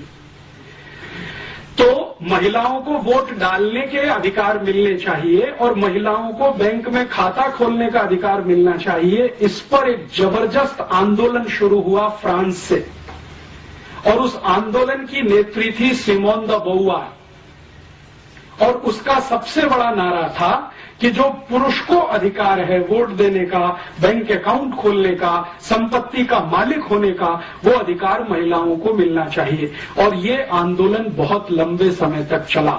ज्यों पाल सार्त्र, जो बहुत बड़ा फिलोसोफर माना जाता है फ्रांस का और अभी यूरोप का, सिमोन द बोवार जो उसकी सहयोगी थी, इन लोगों ने मिलकर ये बहुत बड़ा कैंपेन स्टार्ट किया, जिसको फेमिनिज्म माना जाता है या फेमिनिज्म मूवमेंट कहा जाता है। स्त्री मुक्ति आंदोलन जैसा हम उसका भाषांतर भारत में करते हैं। स्त्री को मुक्ति किससे? इस व्यवस्था से जिसमें उसको वोट देने का अधिकार नहीं है, बैंक अकाउंट खोलने का अधिकार नहीं है, संपत्ति का अधिकार नहीं है। जो अधिकार है वो सब पुरुष को है, पिता को है, मां को तो कोई अधिकार नहीं। और इसमें इंटरेस्टिंग बात जो समझने की है, जो आसानी से डाइजेस्ट नहीं होती, जो प्लेटो अपनी किताब में लिखता है, वो कहता है कि बच्चे का पैदा होना भी मां के अधिकार में नहीं है, वो पिता का ही अधिकार है। अर्थात कोई गर्भ में बच्चा आ गया है तो उसको पैदा होना है या नहीं वो पिता तय करेगा, मां तय नहीं कर सकती। जन्म देना है नहीं देना है उसके पति पर निर्भर है, पत्नी कुछ उसमें हाँ ना नहीं कह सकती, ये अधिकार नहीं है। और रूसो जो मॉडर्न फिलोसोफर माना गया है, उसके 5 बच्चे हुए, 5 के बारे में वो अपनी ऑटोबायोग्राफी में लिखता है कि मेरा फैसला था, पत्नी का नहीं। और फिर उसको कहा गया कि ये गलत है या सही है, तो उसने कहा 2000 साल की परंपरा है और मैंने उसको निभाया। तो ये वहां की व्यवस्था है। तो पिता है, पुरुष है, मुख्य है, परिवार का मुखिया है, कुलपति है, कुलपिता है, जो कहना चाहिए। अभी जो तय करेगा वही तय करेगा, माता कुछ तय नहीं कर सकती। और इससे भी आगे यूरोप के सभी गांवों में, अब शहरों में थोड़ा ये बंद हुआ है पिछले 50 साल से, यूरोप के गांवों में आज भी बहुत सारी जनजातियां हैं जिनको यूरोप में आदिवासी कहा जाता है। वहां अभी भी यही है। पिछले 50 वर्षों में वहां नहीं कुछ बदला है। इससे भी आगे एक बात जो मैं आपके ध्यान में लाना चाहता हूं कि बच्चा पैदा हुआ पिता की मर्जी से, मां ने सिर्फ गर्भ धारण किया, मर्जी पिता की है। अब उसको जिंदा रहना है या नहीं। और सामान्य रूप से यूरोप में 2000 साल की एक परंपरा है कि बच्चे जितने पैदा हों उसमें से 3/4 को लावारिस छोड़ा जाए, एबंडन्ड चाइल्ड। जैसे रूसों के 5 बच्चे हैं, 4 को उसने छोड़ दिया, घर से निकाल दिया, जन्म लेते ही निकाल दिया। तो वहां की परंपरा कैसी है? बच्चे ने जन्म लिया, पिता ने उसको किसी कपड़े में लपेटा और बाहर रख दिया, दरवाजे पे रख दिया या डस्टबिन के पास रख दिया। या यूरोप के बहुत सारे देशों में चर्च के सेंटर होते हैं, वहां पहुंचा दिया कि इनको आप पालो, ये हम नहीं रखेंगे। सामान्य रूप से 3/4 बच्चे लावारिस छोड़े जाते हैं। उसके पीछे उनका लॉजिक क्या है? प्लेटो ये कहता है कि बच्चों को पालना अपने वैयक्तिक जीवन में खलल पैदा करने जैसा है। ये प्लेटो की ओपिनियन है। इसलिए व्यक्तिगत जीवन में खलल नहीं होना चाहिए। और प्लेटो की परिभाषा में व्यक्तिगत जीवन सिर्फ इंद्रिय सुख के अलावा कुछ नहीं है। This is the statement of Plato. इंद्रिय सुख, शरीर सुख, यही सबसे ऊंचा है, बाकी सब इसके नीचे है। और इंद्रिय सुख और शरीर सुख लेने में बच्चे सबसे बड़ी बाधा है, इसलिए घर में नहीं। आप छोड़ दो उनको, पैदा हुए तो छोड़ दो। प्लेटो ने अपने बच्चे छोड़े। प्लेटो की 4 पत्नियां हैं, उसमें से 1 शादी वाली है, 3 बिना शादी की हैं, तो जितने बच्चे हैं सब छोड़े। सोक्रेटिस ने यही किया, लेबिनिज ने किया, देकार्ते ने किया, रूसो ने किया। सभी फिलोसोफर्स अपने बच्चों को लावारिस छोड़ते हैं। अब प्लेटो कहता है कि ये जो लावारिस हैं, इनकी जिम्मेदारी राज्य की है, परिवार की नहीं, फैमिली की नहीं है। तो राज्य इनको संभाले। तो राज्य क्या व्यवस्था कर रहा है? इन लावारिस छोड़े हुए बच्चों की व्यवस्था के लिए राज्य ने चर्च को खड़ा किया पैसा देकर कि आप इनकी व्यवस्था संभालो। तो जितने भी चर्च पूरे यूरोप और अमेरिका में आपको मिलेंगे, सभी चर्चों के ऑर्फेनेज सेंटर आपको जरूर मिलेंगे। बिना ऑर्फेनेज के कोई चर्च यूरोप में नहीं होता। सभी चर्च में लावारिस बच्चों के केंद्र आपको मिलेंगे। और जो लावारिस बच्चों के केंद्र चर्च के साथ जुड़े हुए हैं, जहां पर बच्चों की ट्रेनिंग होती है, ट्रेनिंग का माने जो कुछ भी उनको जिंदगी चलाने के लिए सिखाया जाता है, वो ट्रेनिंग देने वाले इंस्टीट्यूशंस को कॉन्वेंट कहा जाता है। कॉन्वेंट अर्थात लावारिस बच्चों के लिए बनाया गया इंस्टीट्यूट, जिन बच्चों को उनके माता पिता ने छोड़ दिया है, जो पल रहे हैं चर्च की तीमारदारी में। और चर्च को पैसा सरकार दे रही है, और ये पैसा यूरोप की सभी सरकारें अपने बजट में से निकालती हैं, सब्सिडी के नाम पर, सोशल सिक्योरिटी के नाम पर। और यूरोप की सभी सरकारों के बजट का हाईएस्ट एक्सपेंडिचर सोशल सिक्योरिटी में ही है, इंक्लूडिंग अमेरिका। तो वो सोशल सिक्योरिटी एक्सपेंडिचर में एक बहुत बड़ा एक्सपेंडिचर है कॉन्वेंट का। अब मेरे समझ में ये बात बिल्कुल स्पष्ट आने लगी है। पहले मैं बचपन में नहीं जान पाता था कि ये भारत में जो कॉन्वेंट स्कूल हैं, इन स्कूलों में हम जब पढ़ने जाते हैं या पढ़ाते हैं अपने बच्चों को, तो बच्चों को स्कूल में मदर फादर कहना क्यों सिखाते, टीचर कहना क्यों नहीं सिखाते? जैसे भारत में बहुत सारे कॉन्वेंट है ना, उसका प्रिंसिपल फादर है, या तो कोई मदर है, या तो कोई सिस्टर है, या तो कोई ब्रदर है, टीचर कोई नहीं है वहां पे। क्यों? क्योंकि यूरोप में तो कॉन्वेंट स्कूल है ही लावारिस बच्चों के लिए जिनके मदर फादर का पता नहीं है। तो किसी तरह मदर फादर की थोड़ी अनुभूति हो सके इसके लिए वो अपने यहां मदर फादर ब्रदर सिस्टर सिखाते। हमने जैसे का तैसा कॉन्वेंट का ढांचा वहां से आयात कर लिया या जबरदस्ती हमारे ऊपर ठोक के बिठा दिया अंग्रेजों ने, जो भी कहना हो। वो अभी भारत में वैसे ही चलता है जैसे यूरोप में चलता है। भारत के जयपुर के किसी भी कॉन्वेंट स्कूल में आप चले जाइए, बच्चे को फादर ही कहलवाएंगे वहां के प्रिंसिपल को कि ये फादर है जो लंबा चोगा पहन के है, और वो सिस्टर है, या तो वो मदर है, या तो वो ब्रदर है। कोई टीचर नहीं है, क्योंकि वहां नहीं है तो यहां भी नहीं। अब इससे भी ज्यादा इंटरेस्टिंग एक बात मैं आपसे और कहता हूं, तब आपको और समझ में आएगा कि हमारी मूर्खताएं क्या हैं, हमारी अपनी। ये जो मदर फादर नहीं है जिन बच्चों के जो कॉन्वेंट में वहां पढ़ते हैं, उन बच्चों को जो ट्रेनिंग देने वाले इंस्टीट्यूट्स हैं, उन ट्रेनिंग देने वाले इंस्टीट्यूट्स में एक डिनोमिनेशन है या एक नामकरण है अकेले कुछ ऐसे बच्चों का जिनको बास्टर्ड कहा जाता है, लिटरली कहा जाता है। यूरोप में बहुत सारे बच्चे हैं जिनको बास्टर्ड कहा जाता है। बास्टर्ड कौन है? बास्टर्ड वो हैं जिनके माता पिता नहीं है, और जिनके माता पिता हैं वो नहीं है बास्टर्ड। माने जिनके परिवार हमारे जैसे हैं, अगर हम कल्पना करें, उनके यहां पैदा हुए बच्चों को बास्टर्ड नहीं कहा जाएगा कभी भी। बास्टर्ड वही है जिनके माँ बाप का पता नहीं है, और जो बास्टर्ड हैं वो नागरिक नहीं है और हो नहीं सकते। सिटीजनशिप उनको नहीं मिलेगी। सिटीजनशिप किसको मिलेगी? जिनके माता पिता हैं और उनकी अपनी फैमिली है, वो बच्चे ही सिटीजन होंगे। जिनके माता पिता का पता नहीं है, ऑर्फनेज में बले हैं, कॉन्वेंट में पढ़े हैं, उनको नागरिकता नहीं है। और आपको सुनकर आश्चर्य होगा, 1935 तक इंग्लैंड में और यूरोप में कॉन्वेंट पढ़े हुए किसी भी बच्चे को नागरिकता नहीं मिली। कई लोगों को तो संघर्ष करना पड़ा नागरिकता के लिए। मैं आपको एक नाम बताता हूं। रोम में एक राजा हुआ क्लॉडियस, बड़ा राजा है, बहुत बार उसकी चर्चा है यूरोपियन हिस्ट्री में। क्लॉडियस बास्टर्ड है, और उसको राजा होने के रास्ते में सबसे बड़ी रुकावट यही है, उसको बास्टर्ड होना।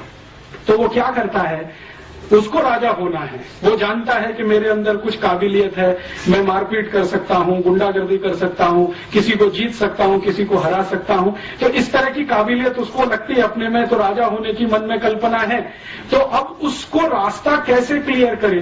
तो क्लॉडियस ने क्या किया है, अपने आप को किसी फैमिली में दत्तक करवाया। दत्तक लेने की परंपरा वहां पुरानी है, तो दत्तक करवाया, उस परिवार का नाम उसको मिला, तब उसको सिटीजनशिप मिली रोम की, और तब वो राजा बना। And the same case is Nero. Nero के बारे में हम सब कहते हैं ना, और एक हमारे यहां मुहावरा इस्तेमाल होता है कि रोम जल रहा था और नीरो बांसुरी बजा रहा था। तो वो नीरो भी इसी रास्ते से गया राजा होने तक। माने राजा होने के लिए नागरिक होना है, नागरिक होने के लिए माता पिता होना है। अगर आपके माता पिता नहीं है तो राजा होने की स्थिति नहीं है, तो आपको कहीं दत्तक होना पड़ेगा, किसी बड़े परिवार का दत्तक होना पड़ेगा, फिर आप उस रास्ते पर जा सकेंगे। ये उनकी परिवार की व्यवस्था है। अभी भारत में देखें, भारत में आजादी के पहले से और पिछले 2-5 हजार साल तक जितनी कल्पना हमारी दूर तक जाती हो, रामचंद्र जी के जमाने तक जाती हो, कृष्ण के जमाने तक जाती हो, उसके पहले तक कहीं कल्पना जाती हो, तो परिवार में बच्चे का होना मां के ऊपर निर्भर है। भारत में बिल्कुल उल्टा है, मां चाहेगी तो बच्चा होगा, नहीं तो नहीं होगा। ये हमारे यहाँ की व्यवस्था है। और भारत में आज भी जिनको हम आदिवासी और वनवासी कहते हैं, आप वहां चले जाइए, पूरी सोसाइटी मैट्रियार्कियल है, मात्र सत्तात्मक है।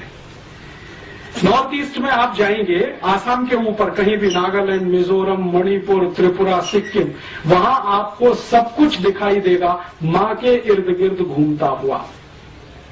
और उनसे जब हम बात करते हैं तो वो कहते हैं हाँ ये तो हजारों साल की परंपरा है हमारी। और नॉर्थ ईस्ट में आपको सुनकर आश्चर्य होगा, शादी होकर बेटी घर से नहीं जाती है, लड़का घर में आता है। ये भारत की उन सभी समाजों में है जिनको दुर्भाग्य से हम शेड्यूल्ड ट्राइब्स कहते हैं। शादी होकर बेटी नहीं विदा होती है, लड़के को घर में लाया जाता है दामाद बनाकर, और संपत्ति की मालिक लड़की होती है, लड़का नहीं होता है। यूरोप में स्त्री को संपत्ति का कोई अधिकार 1950 तक नहीं है, उसके बाद आया है, जिसको मॉडर्न यूरोप कहा जाता है, उसमें आया है। यहां तो पहले से है। और यहां अगर आप इसको समझना चाहें कि भारत की सारी व्यवस्थाएं मां के इर्द गिर्द घूमती हैं, घर के सारे बड़े फैसले माताएं करती हैं इस देश में, भले वो लंबा घूंघट निकाल के बैठी हो, इससे कोई फर्क नहीं पड़ता। मैंने राजस्थान में क्या, मध्य प्रदेश में क्या, भारत के उत्तर में क्या, कहीं भी देखा है, छोटे छोटे गांवों में देखा है, लंबा घूंघट निकाले हुए महिलाएं घर के फैसले लेती हैं। एक बार ऐसे एक बहुत महत्वपूर्ण केस में मुझे अनुभव हुआ। मेरा एक दोस्त है, वो अपनी बहन की शादी करने के लिए एक गांव में गया, पश्चिमी उत्तर प्रदेश में। तो जिस घर का लड़का था वहां पर हम बैठे, तो उनकी माँ, लड़के की माँ लंबा घूंघट निकाल के बैठी थी। तो लड़के के पिता भी वहीं बैठे थे, लड़का भी बैठा था। तो हम सब बात कर रहे थे कि देखो लड़की ऐसी है, ऐसी है, ऐसी है, आपको मंजूर है? तो पिता ने तुरंत हाँ बोला, लड़के ने हाँ बोला। वो जो माँ लंबा घूंघट निकाल के बैठी थी, उसने कहा बस इतने में पिता उठ गया, लड़का उठ गया, अंदर गए और बाहर आके कहा कि शादी नहीं हो सकती। क्यों? हमने कहा भाई क्या कमी है? तो कहा हमारी माता जी ने पहले एक लड़की पसंद कर रखी है, बस फैसला तो उन्हीं का है। तो हम ये जो कई बार गालियां देते हैं ना, हमारी महिलाएं तो अशिक्षित हैं, अनपढ़ हैं, घूंघट निकाल के बैठी, फैसला वही करती हैं। महत्व जो है ना वो फैसले का है, पिता फैसले नहीं करता। पिता की भूमिका तो व्यवसाय तक इस देश में सीमित है, घर की भूमिका पूरी तरह मां के हाथ में है। तो यहां का जो परिवार है वो मात्र सत्तात्मक है, और जब मात्र सत्तात्मक है तो उसमें संबंध तो बहुत दूर तक होते हैं, क्योंकि मां तो संबंध की शुरुआत है, संबंध ही पहला बनता है वो मां का है। तो मां से निकलते हुए फिर संबंध चलते हैं, और संबंध चलते हैं तो परिवार और कुल और वंश बड़े होते हैं। तो हमारे यहाँ जो परिवार की कल्पना है उसके केंद्र में मां है। वो राम का देख लो, कृष्ण का देख लो, या और वसुदेव का देख लो, या भारत में चंद्रगुप्त विक्रमादित्य का देखना हो तो देख लो, हर्षवर्धन का देखना हो तो देख लो, या चाणक्य का देखना हो तो देख लो, किसी का भी देख लो, सभी के केंद्र में मां है। और ये जितने महान लोग जिनको हम बार बार नमन करते हैं, याद करते हैं, उनसे पूछो कि भाई आप अपने जीवन में सबसे ज्यादा आभारी किसके प्रति हैं, तो वो कहते हैं हमारी मां के प्रति आभारी है। वो है तो हमको ये संस्कार है, नहीं होती तो शायद ये नहीं होता। तो संस्कार देने का काम मां। भारत की सारी कविताओं के केंद्र में मां है, जो बच्चों को सिखाई जाती है, बचपन से लेकर और दूर तक। माने स्त्री हमारे केंद्र में है, महिला हमारे केंद्र में है, मां हमारे केंद्र में है। तो मां के केंद्र होने से परिवार की व्यवस्था कुछ इस तरह की है, मात्र सत्तात्मक है। और भारत में ये कभी नहीं रहा अमेरिका और यूरोप के जैसा, जैसे वहां वोट देने का अधिकार नहीं, बैंक अकाउंट खोलने का अधिकार नहीं। आप जानते हैं कि इस भारत में माताओं ने ऋग्वेद की ऋचाएं लिखी हैं, यजुर्वेद की ऋचाएं लिखी हैं, सामवेद की ऋचाएं लिखी हैं। उपनिषदों में बहुत सारा कंट्रीब्यूशन माताओं का है। मेरे एक परिचित हैं, आर्य समाजी हैं, बहुत बड़े वेद के प्रकांड पंडित हैं। मैंने उनसे एक दिन पूछा कि वेद में कुल कितनी ऋचाएं हैं और उसमें से कितनी महिलाओं की हैं, तो उनका 37 से 40% महिलाओं की लिखी हुई है। और उनके अलग अलग नाम हैं जो हम जानते हैं अलग अलग समय पर। तो वेद रचती हैं महिलाएं, उपनिषद रचती हैं महिलाएं, तो केंद्र में तो रही होंगी। और भारत के सामान्य गांवों में ये दिखाई देता है अभी भी माताएं आर्थिक फैसले सबसे ज्यादा करती हैं, अभी भी माताएं सबसे ज्यादा उत्पादन के काम में लगी हुई हैं। इस देश में जीडीपी का जो यूरोपियन अमेरिकन पैमाना हम छोड़ें और भारतीय पैमाना कोई बनाए तो हाईएस्ट जीडीपी कंट्रीब्यूशन माताओं के द्वारा ही है इस देश में। अभी तो हम यूरोपियन पैमाने से नापते हैं, तो होता क्या है कि भारत में माताओं का उत्पादन छोड़कर जो कुछ भी इस देश में है वो सब जीडीपी में आता है। लेकिन माताओं का उत्पादन हमने कभी जीडीपी में लाया नहीं, क्योंकि नकल हमने उनकी कर रखी है। वहां पे माताएं पापड़ बनाती हैं, चिप्स बनाती हैं, बड़ी बनाती हैं, अचार बनाती हैं, सब्जियां बनाती हैं, रोटियां बनाती हैं, वगैरह वगैरह बहुत कुछ बनाती हैं। वो जीडीपी में इंक्लूड नहीं है, क्योंकि नकल हमने वहां से की हुई है, पितृसत्तात्मक समाज से। बाकी हमारे देश में उत्पादन के सबसे बड़े तंत्र पर आज भी माताएं हैं, व्यवस्थाओं को संभालने में आज भी माताएं हैं। और हमारे भारत में तो कहा ही नहीं जाता है, बिल्कुल स्पष्ट दिखाई देता है, जिस घर में मां नहीं है वहां की रौनक नहीं है, पवित्रता नहीं है। मैं दक्षिण में बहुत सारे मंदिरों में गया हूं, लेकिन गर्भगृह में मैं प्रवेश नहीं कर सका। कारण क्या? पुजारी ने कहा कि आपकी या तो मां को लेके आइए या तो पत्नी को लेके आइए, तभी मंदिर में जाने के अधिकारी हैं। आप अकेले क्या करेंगे इसमें जाके? तो मैंने कहा भाई इसमें परेशानी क्या है, मैं अकेला हूं तो। उन्होंने कहा अकेले होने से पवित्रता नहीं आती, पवित्रता किसी स्त्री के साथ होने से ही आती है, वो चाहे मां के रूप में हो या आपकी पत्नी के रूप में हो। और अगर कुछ नहीं है तो बहन को ले आइए किसी को, हम आपको मंदिर में जाने देंगे। उस दिन मेरे समझ में आया। अब इस बात को हम पूरे हिंदुस्तान में एक नमक मिर्च लगाकर एक दूसरे तरह से भी पेश कर सकते हैं कि देखो कितना छुआछूत है इस देश में, घुसने ही नहीं देते मंदिर में। लेकिन उसके पीछे कारण कुछ और है, वो पवित्रता का कारण है जो मां के साथ जुड़ा हुआ है। और ये भारत में बहुत सारे शास्त्रों में बार बार पढ़ने में आता है, सुनने में आता है कि जिस पुरुष की स्त्री चली गई उसका तो सब कुछ चला गया। मां चली गई तो और कुछ बचा ही नहीं, पत्नी गई तो बहुत कुछ चला गया। विदुर होना बहुत अपमानजनक स्थिति है समाज में, हमारे देश में, हमारी मान्यता में, हमारी सभ्यता में। तो क्यों है? क्योंकि मात्र सत्तात्मक है सब कुछ। बच्चे पैदा होंगे नहीं होंगे मां का है, बच्चे बड़े होंगे तो क्या संस्कार मिलेंगे मां का फैसला है, पिता का उसमें कोई बड़ा योगदान नहीं। पिता तो थोड़ा सपोर्टिंग हैंड के रूप में है, जो कुछ गढ़ रही है तो वो तो मां गढ़ रही है। तो भारत की सभ्यता मात्र सत्तात्मक, इसलिए हमने शायद हमारे देश को भारत माता बोला। हमने कभी क्यों नहीं कहा भारत पिता, भारत माता ही क्यों कहते? क्योंकि मात्र सत्तात्मक है सब कुछ। यहां तो भारत माता ही कहेंगे। भारत शब्द तो पुल्लिंग है, लेकिन माता तो हमने लगाया है उसके साथ भी। गंगा के साथ भी माता लगा दिया, गाय के साथ भी माता लगा दिया, यमुना के साथ भी माता लगा दिया। गंगा मैया है, यमुना मैया है, गैया मैया है। ये मैया है, भले वो पुल्लिंग ही क्यों ना हो, क्योंकि मात्र सत्तात्मक है सब कुछ। तो अब हम मात्र सत्तात्मक समाज में रहने वाले लोग पितृ सत्तात्मक समाज के लोगों की नकल करें तो अल्टीमेटली क्या निकलेगा? आपको अपने स्थान बदलने पड़ेंगे और उसमें से तो बहुत कुछ घालमेल होगा। तो अभी मैं आपको इस उदाहरण को और थोड़ा स्पष्ट करता हूं कि हम भारत में विदेशी टीवी चैनलों को आज देखते हैं। तो जितने भी विदेशी टीवी चैनल हैं, जैसे स्टार प्लस आया है, CNN है, ATN है, प्राइम स्टार है, प्राइम स्पोर्ट्स है, वगैरह वगैरह, इन सभी टीवी चैनलों पर कुछ सीरियल्स आते हैं और उन सीरियलों को भारतवासी देखते हैं और दिखाते भी भारतवासी हैं, लेकिन उनके प्लॉट सभी अमेरिका और यूरोप से आते हैं। भारत में स्टार प्लस पे सबसे ज्यादा सीरियल दिखाने वाली एक लड़की है जिसका नाम है एकता कपूर, उसके सबसे ज्यादा सीरियल आते हैं। सौभाग्य से एक बार मुझे उससे बात करने का मौका मिला मुंबई में, तो मैंने उससे एक ही सवाल पूछा कि आपके जितने भी सीरियल हैं, सास भी कभी बहू थी, घर घर की कहानी, तेरी मेरी कहानी, इसकी कहानी, उसकी कहानी, ये सब सीरियल के प्लॉट्स कहां से आते हैं, कहानी कहां से आती है? तो मैंने कहा this is all imported. Plot तो सभी अमेरिका से हैं, यूरोप से आए हैं, कहानी सब वहां से आई है, उसमें हमने भारतीय पात्रों को फिट करने की कोशिश की है। तो मैंने कहा अब मुझे समझ में आ गया कि आपके सभी सीरियल में माताओं को ही सबसे ज्यादा गालियां क्यों दी जाती है। सास भी कभी बहू थी। आप अगर इस सीरियल को ध्यान से देखें तो इस सीरियल की सभी स्त्री पात्र या माताएं पात्र सबसे ज्यादा दुर्भावना का शिकार है।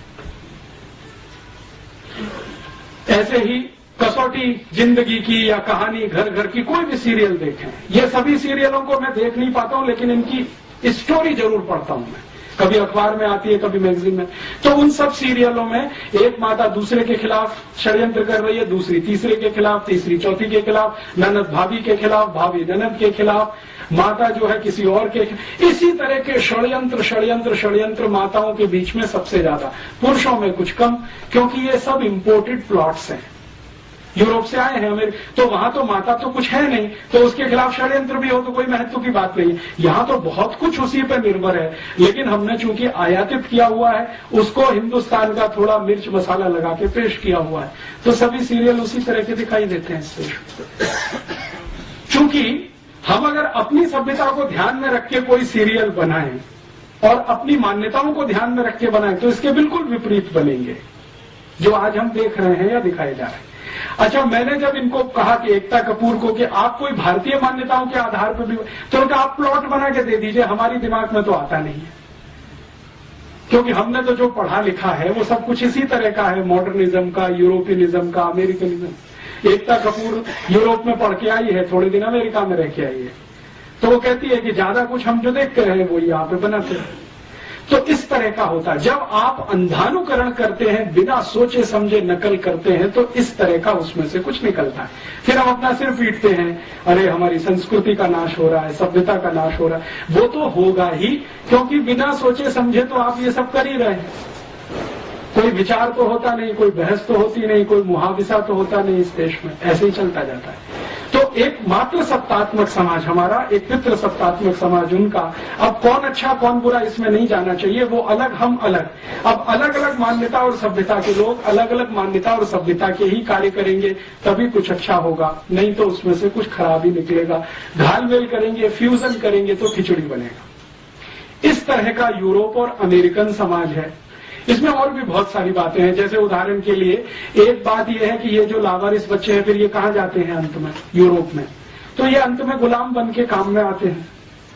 कॉन्वेंट से जो बच्चे निकलते हैं वो सब गुलाम बनते हैं। और आप जानते हैं कि गुलामी प्रथा, दास प्रथा यूरोप का लंबे समय तक चला हुआ बहुत बड़ा अभियान रहा है, जिसको यूरोप और अमेरिका की किसी भी समाज ने आज तक ये नहीं कहा कि ये पूरा खराब था। वो कहते हैं इसमें थोड़ा सुधार करके अच्छा था, इंक्लूडिंग जॉर्ज बुश। यहां तक आके जॉर्ज बुश प्लेटो की मान्यता को ही आगे बढ़ाता है, जब वो एक वक्तव्य देता है कि न्यू ऑरलिन्स में आया भूकंप, अभी आया ना, पानी का जलजला, समुद्री, तो न्यू ऑरलिन्स का एरिया उसने 6-7 दिन तक नेग्लेक्ट रखा। लोग मरते रहे, कटते रहे, पिटते रहे, आर्मी नहीं भेजी, सहायता नहीं भेजी, और अंत में कहा वो गुलाम थे, सब दास लोग थे, ब्लैक्स थे, क्या करना उनके लिए। और थोड़े दिन के बाद उसी तरह का तूफान और जलजला उस एरिया में आया अमेरिका में, जहां उनका सबसे बड़ा सेंटर है केप कैनेवरल, और वहां से उनके रॉकेट और वो सब छोड़े जाते हैं, और अमेरिका का सबसे अमीर इलाका है। वहां जैसे ही जलजला आया, 6 घंटे के अंदर आर्मी भी पहुंच गई, सामान भी पहुंच गया, सब पहुंच गया, क्योंकि वो व्हाइट्स हैं। तो ये जो ब्लैक्स एंड व्हाइट्स का है, ये तो अभी तक है, गया नहीं है। इतने सारे रिफॉर्म्स होने के बावजूद जॉर्ज बुश के दिमाग में वो कीड़ा बैठा हुआ है। अमेरिका में और यूरोप में ये लंबे समय से, हजारों साल से गुलामी की दास प्रथा, और इसी दास प्रथा में इन सब बच्चों का इस्तेमाल होता रहा है। और मजे की बात यह है कि इसको वो कभी भी खराब नहीं मानते रहे। तो वो दुनिया के जिस भी देश में गए, वहां उन्होंने यही किया जो अपने यहां वो हजारों साल से कर रहे थे, दास बनाना, गुलाम बनाना और उनकी मदद से सब काम कराना। अब वहां क्या होता है कि जो भी पिता है या उनकी थोड़ी बहुत फैमिली है, उसमें बच्चा तो एक आधी है, बाकी तो ऑर्फेनेज में है। ऑर्फेनेज से लाए हुए जो बड़े गुलाम बच्चे हैं वो घर के काम में लगे हुए, तो छोटे से लेकर बड़ा काम सब गुलाम करेंगे। पिता को करने के लिए कुछ नहीं है। जैसे जूता पॉलिश करना है तो वो गुलाम करेगा, इस्त्री करना है तो गुलाम करेगा, कपड़े धोने हैं तो गुलाम धोएगा, घर को साफ करना है तो गुलाम करेगा। इस तरह की परंपराएं वहां पे हैं। माने अपने हाथ से अपना काम नहीं करना, जो करे वो छोटा है, नीचा है, और जो दूसरों से कराए वो ऊंचा है। तो वहां ऊंचे और नीचे की परिभाषा कुछ इस तरह की है। भारत में इसका बिल्कुल उल्टा है।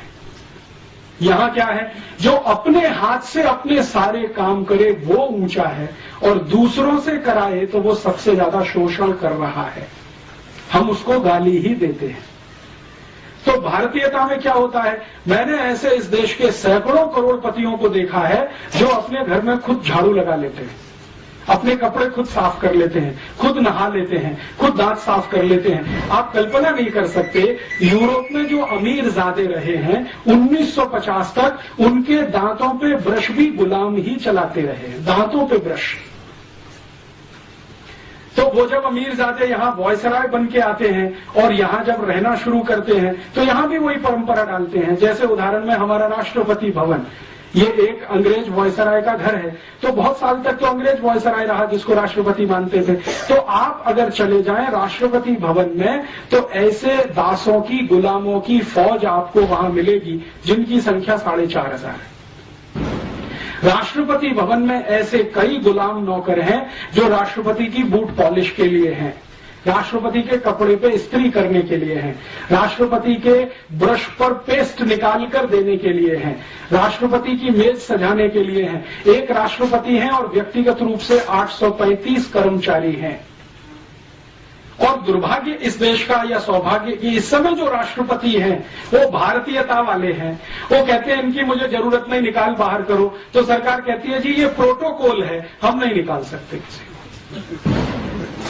आपको मालूम है राष्ट्रपति ने भारत सरकार के प्रधानमंत्री और गृह मंत्री को कई बार लिखकर दिया कि ये 850 गुलामों की मुझे कोई जरूरत नहीं है, मैं मेरे जूते पे पॉलिश कर सकता हूं, मेरे कपड़े मैं खुद धोता हूं, इस्त्री की मुझे आवश्यकता नहीं होती क्योंकि मैं बिना इस्त्री के कपड़े पहनता हूं, ज्यादा कपड़े मेरे पास है नहीं, 3 शर्ट है और 3 पैंट है, 2 कोट है, 2 पैंट है, इससे ज्यादा मैं रखना नहीं चाहता। एक ब्रीफ केस में मेरा सब सामान आ जाता है। कल राष्ट्रपति भवन छोड़ना पड़े तो एक ही ब्रीफ केस लेके निकलूंगा, एक ही ब्रीफ केस लेके आया हूं, इसलिए मुझे ये 835 लोगों की फौज नहीं चाहिए, हटाओ। तो प्रधानमंत्री कहते नहीं हटा सकते, ये तो प्रोटोकॉल के खिलाफ है। आप उनका इस्तेमाल नहीं कर सकते तो बैठने दीजिए ना, आपका क्या बिगाड़ते? प्रोटोकॉल तो चलने दीजिए। माने वो वॉयसराय वाला प्रोटोकॉल जो गुलामी से आया है, दास प्रथा से, वो यहां कंटिन्यू रखना है। हमारे यहां तो नहीं है। भारतीयता में तो कोई किसी को गुलाम नहीं बना सकता, क्योंकि हम तो आत्मा की बात करते हैं। हम तो कहते हैं ना आत्मा सबकी समान है, परमात्मा का अंश है, कोई किसी को कैसे गुलाम बना सकता है। हम तो किसी जानवर को गुलाम नहीं बना सकते, आदमी की तो बहुत दूर की बात है। और अगर बनाते हैं तो वो समाज में विकृति माना जाता है, उसको स्वीकृति कभी किसी ने नहीं दिया है, ये हमारे देश में नहीं। अब हमारे यहाँ क्या होता है, मॉडर्निज्म में हमने अमेरिका और यूरोप से प्रभावित होकर बहुत कुछ करना शुरू किया है। जैसे कुत्ते पाल लिए, अभी बहुत लोग हैं जो घर घर में कुत्ते पालते हैं। भारतीयता में आप कुत्ता घर में बांध के नहीं रख सकते, वो तो स्वतंत्र छोड़ने के लिए ही है, लेकिन हमने घर में पाल लिए और उनको गले में पट्टा डाल के घुमाने के लिए लेके जाते हैं और फिर वापस लाते हैं, उसमें बड़ी शान समझते हैं। और अगर उसको पलट के ये कह दो कि भाई ये कुत्ते पालने से अच्छा कोई गाय पाल लो तो दूध तो मिलेगा और गोबर का खाद किसी किसान को मिलेगा, क्या अब्सर्डिटी की बात करते हो, गाय रखेंगे, गंदा करती है। और वो कुत्ता कहीं भी गंदा करता है, किसी का लिहाज नहीं करता, कहीं भी पांव उठा के मूत्र कर देगा और कहीं भी संडास कर देगा। उसको साफ करना हमको अच्छा लगता है क्योंकि यूरोप से आया हुआ है। और हम गाय पालें और उसका दूध पिए तो उसमें 50 तर्क सुनाना शुरू कर देते हैं। जी जयपुर शहर में गाय कैसे पाल सकते हैं, कानून नहीं है। कुत्ता पालने का कानून बन सकता है तो गाय का भी बन सकता है, लेकिन हमने कभी प्रयास नहीं किया। तो कुछ घालमेल इस तरह का होता है, खिचड़ी कुछ इस तरह की होती है। तो हम जो हमारी मान्यता में ऐसा नहीं है तो हमारे कार्य में वैसा नहीं है, होता है तो हम उसको विकृति मान के छोड़ते हैं, वो समाज के लिए आदर्श और उदाहरण नहीं बनता है। तो अब हमारी मान्यता जिस तरह की है व्यवस्था उसी तरह की बनेगी, उनकी मान्यता जिस तरह की है व्यवस्था उस तरह की बनेगी, और व्यवस्था को चलाने के लिए नियम कायदे कानून उस तरह के बनेंगे जिस तरह की मान्यता और व्यवस्था होगी। तो यूरोप और अमेरिका के नियम कायदे कानून उस तरह के हैं, हमारे नियम कायदे कानून भी अगर उसी तरह के बनेंगे तो सर्वनाश ही होगा। अब जैसे वहां जितने भी न्याय के कानून हैं जिसको जस्टिस कहा जाता है उनकी भाषा में, वो सभी के सभी गुलामों को ध्यान में रखकर बनाए गए हैं। जैसे पनिशमेंट के कानून है, पनिशमेंट के कानून यूरोप में है, क्योंकि गुलाम है तो गुलामों को पनिशमेंट देना है, और देना है तो किस तरह का, 100 कोड़े मारो, 200 कोड़े मारो, 500 कोड़े मारो, 1000 कोड़े मारो। 1 शिलिंग की चोरी हुई है, 2 शिलिंग की चोरी हुई है, या 1 पाउंड की चोरी हुई है, उसमें 1960 तक लंदन में 40 कोड़े की सजा थी। तो इस तरह की व्यवस्था है, क्योंकि वो गुलाम। हमारे यहां तो कुछ दूसरे तरह की व्यवस्था थी। हर्षवर्धन के समय में, चंद्रगुप्त विक्रमादित्य के समय में, और किसी भी राजा के समय में चोरी के लिए जो कानून बने हैं न्याय देने के लिए, और यूरोप में है, उन दोनों का मैं आजकल अध्ययन कर रहा हूं। जमीन आसमान का अंतर है। और वहां अगर सजा है, जैसे भारत के क्रांतिवीरों को भी वो सजा देते थे कोड़े मारने की, क्योंकि यूरोप से आई है वहीं से। तो भारत का कोई क्रांतिवीर है, अंग्रेजों के खिलाफ बगावत किया, 50 कोड़े मारो। जैसे चंद्रशेखर आजाद की कहानी तो आपने सबने सुनी है कि उनको अदालत में ही कोड़े मारे गए थे। तो उन्होंने जज से रियायत मांगी कि ये तो बहुत ज्यादा है, तो जज ने कहा अच्छा 5 कम कर दो, 45 मार दो, ये दया है। लेकिन वो जज जानता नहीं है कि 10 कोड़े में भी ये मर जाएगा। और वही हुआ चंद्रशेखर आजाद के साथ।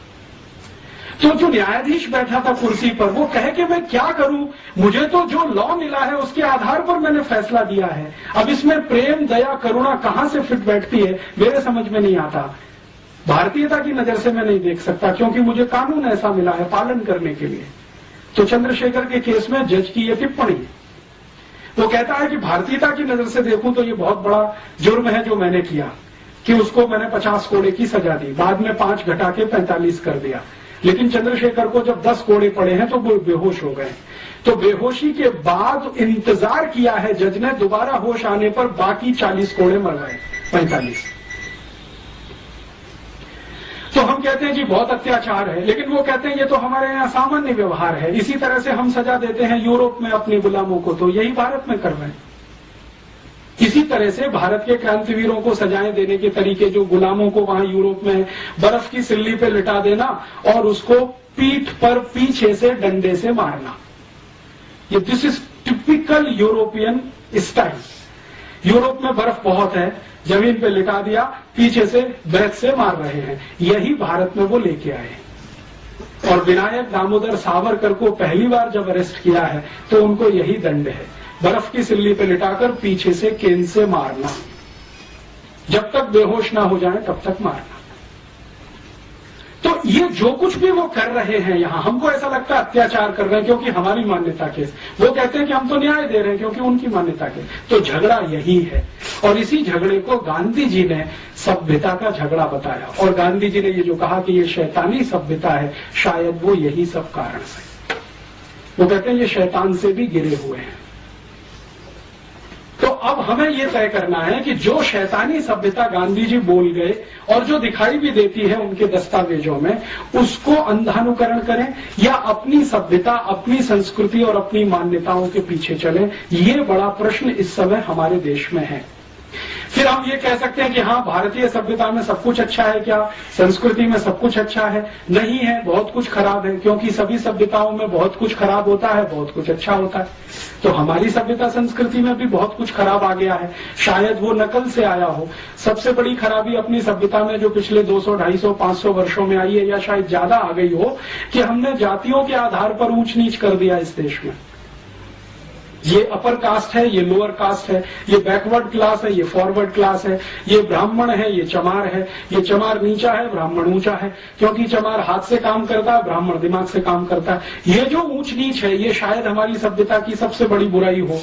आज के समय के हिसाब से तो दिखाई ही देती है, पहले भी शायद रही हो, या इसका कोई दूसरा स्वरूप रहा हो, उस पर हमें रिसर्च करने की अभी जरूरत है। तो हमें ऐसा लगता है कि ये खराब है। तो सभी सभ्यताओं के विकास में ये एक मूल क्रम होता है कि जो खराब है उसको छोड़ते जाओ, जो अच्छा है उसको और अच्छा बनाते चले जाओ। सभ्यताओं का विकास ऐसे ही होता है। तो अगर हम मानते हैं कि भारत की सभ्यता में कुछ खराब है तो छोड़ें और उसको परिष्कृत करने की कोशिश करें, तब तो ईमानदार यात्रा हमारी होती है विकास की। लेकिन अगर अपनी सभ्यता को ही छोड़ दें, उसकी बुराई अच्छाई तो बात ही ना करें, और सब कुछ विदेशी सभ्यता में अच्छा ही अच्छा है, बिना जाने बिना समझे उसको आयातित करें, तो ये तो सर्वनाश की तरफ ले जाएगी, जो गांधी जी कहते हैं। तो मेरी अपनी मान्यता में वर्तमान में जो हमारी सरकार है वो ग्लोबलाइजेशन के नाम पर, लिबरलाइजेशन के नाम पर इस देश को बर्बादी की तरफ लेके जा रही है, क्योंकि बिना सोचे बिना समझे यूरोपियन अमेरिकन सभ्यता को अंधाधुंध तरीके से इस देश में लागू करने की पूरी ताकत लगाई जाए। अब हम नागरिकों के सामने ये बड़ा धर्म संकट है कि हम कहां जाएं।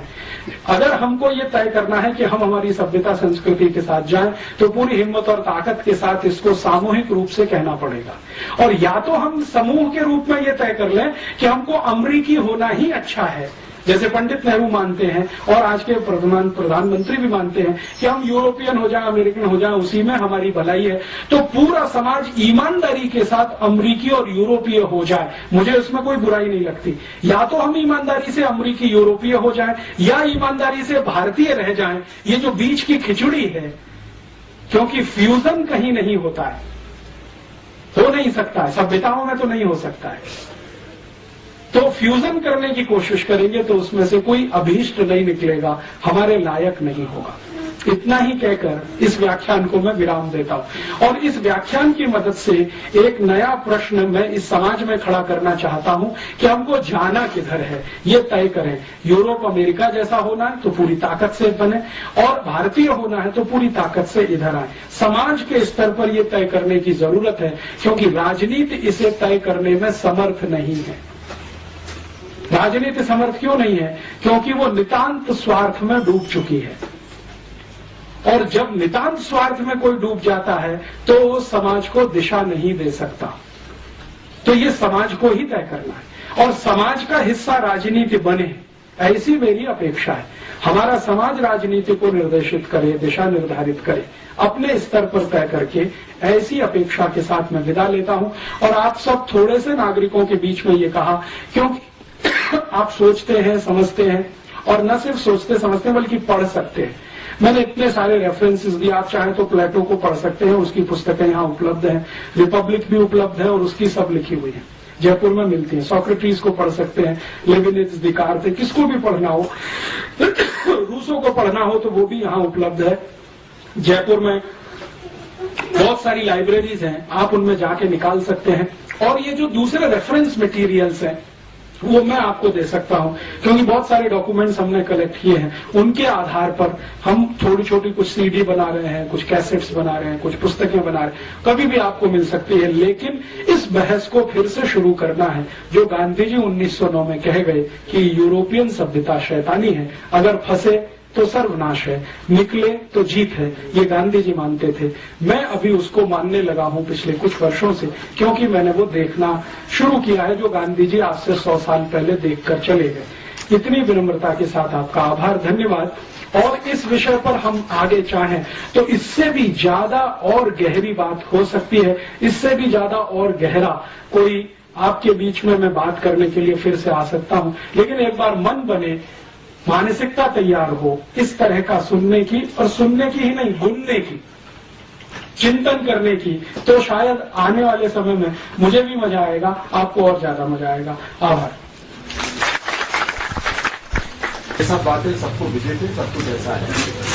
हमारे अंदर पिछले 1000 साल से आपके अनुसार वो क्या कमी आ गई है जिसमें कि हम 1000 साल से कभी मुसलमानों के, कभी मुगलों के, कभी यूरोपियंस के और आज अमेरिकन के हम गुलाम ही बनना चाहते हैं। आज हमारा फाइनेंस मिनिस्टर कहता है हमको चाइना का अनुकरण करना चाहिए, तो हमको हर का पिछलग्गू ही बना रहना पड़ेगा।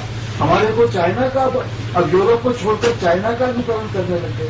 चाइना तो हमारा इस तरह हमारी इतनी प्रगति कर रहा है, कोई गुलामी के आधार पर नहीं कर रहा है। हमने ये बात क्यों है और क्यों नहीं जाती? ये भारत की जो बहुत बड़ी दुर्गुण है, जिसके बारे में आपने कहा कि हम 1000 साल से बार बार दूसरों की गुलामी में क्यों फंसते हैं। कभी मुसलमानों की गुलामी में, जिनको हम मुगल कहते हैं, वहां फंस गए 300-400 साल, अंग्रेजों के साथ, फिर फ्रांसीसियों के साथ, डच लोगों के साथ, पोर्चुगीज लोगों के साथ तो सबसे ज्यादा 450 साल भारत का बहुत बड़ा इलाका गुलाम रहा। कारण क्या है? मेरी अपनी समझ और मान्यता के हिसाब से मैं कहता हूं, आपकी समझ दूसरी हो सकती है। पिछले 1000-1200 वर्षों में हमारे देश की सभ्यता में जो सबसे बड़ी एक बुराई घुसी 1500 साल कहें, वो यही कि हमने समाज को जो बांटा है अलग अलग जातियों के आधार पर वर्गों में, जातियों के वर्ग बना दिए। ये अगड़ा वर्ग, ये पिछड़ा वर्ग, कुछ जातियां आगे कुछ जातियां पीछे, और उसके आधार पर ऊंचा नीचा कर दिया कि जैसे कोई ब्राह्मण है वो पंडिताई का काम करता है तो ऊंचा हो गया, चमार है वो हाथ से कोई जूता बनाता है तो नीचा हो गया। हमारे यहाँ ये व्यवस्था कभी रही होगी तो कर्म के आधार पर थी, जन्म के आधार पर कभी नहीं थी। हम जन्म के आधार पर अपने वर्ग कभी नहीं बनाते, कर्म के आधार पर वर्ग बनाए हैं हमने कभी। तो जब कर्म के आधार पर ये वर्ग रहे तो भारत सोने की चिड़िया के नाम से सारी दुनिया में जाना जाता था। चंद्रगुप्त भी हुए, हर्षवर्धन भी हुए, अशोक भी हुए, तमाम। जब हमने जन्म के आधार पर इसको मानना शुरू किया होगा, वहां से गिरावट आई, और समाज में गिरावट जब आती है तो राज्य भी उसका एक अंग है समाज का, तो उसमें भी गिरावट आई और शक्ति हमारी छिन्न भिन्न हुई। वो शक्ति कैसे छिन्न भिन्न हुई वो एक उदाहरण से समझ में आता है। अंग्रेजों का एक राजा या अंग्रेजों का एक अधिकारी रॉबर्ट क्लाइव जब यहाँ आता है और बंगाल में लड़ाई लड़ता है प्लासी के स्थान पर और सिराजुद्दौला को पराजित करता है षड्यंत्र के हिसाब से, युद्ध के मैदान में नहीं, तो वो एक जुलूस निकालता है और उस जुलूस में वो एक बहुत पते की बात कहता है। वो ये कहता है कि मैं जब जुलूस निकाला भारत में कलकत्ता की सड़कों पर तो मात्र 300 सैनिक थे मेरे साथ, मैं और 300 सैनिक। भारत के हजारों लोग सड़क के दोनों किनारे खड़े होकर तालियां तो बजाते थे, लेकिन मेरे जुलूस पर कोई एक ईंट और पत्थर भी फेंक दिया होता तो भारत का इतिहास कुछ और हो गया होता। ये उसने अपनी डायरी में लिखा। बाद में उसने उसका विश्लेषण किया है कि मैंने बहुत दिन सोचा भारत में ऐसा क्यों है, तो बाद में पता चला कि जो सड़क के किनारे खड़े हुए लोग थे वो सब पिछड़ी जातियों के थे, जिनको ये लगता था कि ये अंग्रेज हैं वो भले हैं, अगली जातियों पर हमला करने के लिए आए हैं, शायद हमारे उद्धारक बनेंगे, इसलिए हम तो तालियां ही बजाएं क्योंकि हमारा शोषण ये अगली जाति वाले कर रहे हैं, फॉरवर्ड लोग हमारा शोषण कर रहे हैं। तो उन्होंने अंग्रेजों का स्वागत किया और न सिर्फ किया बल्कि आज भी करते। परंतु तो ये जो हमारे यहाँ हुआ है जाति आधारित जन्म से, उसने हमारे समाज की शक्ति को छिन्न भिन्न किया, कमजोर किया और समाज बट गया। अब हजारों जातियां हैं तो हजारों में बटा हुआ समाज है, शक्ति पूरी खराब हो गई। 4500 से ज्यादा जातियां हैं, ग्रुप्स अलग अलग उसके हिसाब से बने, तो उसी में हम टूट गए और डूब गए। इसी कारण मुझे ऐसा लगता है, और भी कोई कारण हो सकता है, मुझे ऐसा लगता है कि हम बार बार गुलाम हुए और आज भी उसी गुलामी के लिए अभिशप्त बने हुए। ये मेरा अपना मानना है, इसके अलग भी कोई हो सकता है। ये जो आप कह रहे हैं ये अगली पिछड़ी जाति का जो भेद हमारे देश के अंदर किसी तरह से दुर्भाग्यपूर्ण रूप से आ गया, परंतु जो भी गुलाम रहे हैं, चाहे मुगलों के, मुसलमानों के, फिर बाद में अंग्रेजों के, वो सबके सब अगड़ी जाति के रहे हैं, पिछड़ी जाति के नहीं रहे हैं। इसलिए कि पिछड़ी जाति अगली जाति मिलकर लड़ नहीं पाए दुश्मनों से। आप पिछड़े हैं, आपको अलग किया हुआ है समाज ने, अगड़े हैं, गुलाम हैं, तो समाज के पिछड़े लोग अगड़ों के साथ नहीं आए लड़ाई लड़ने के लिए। मैं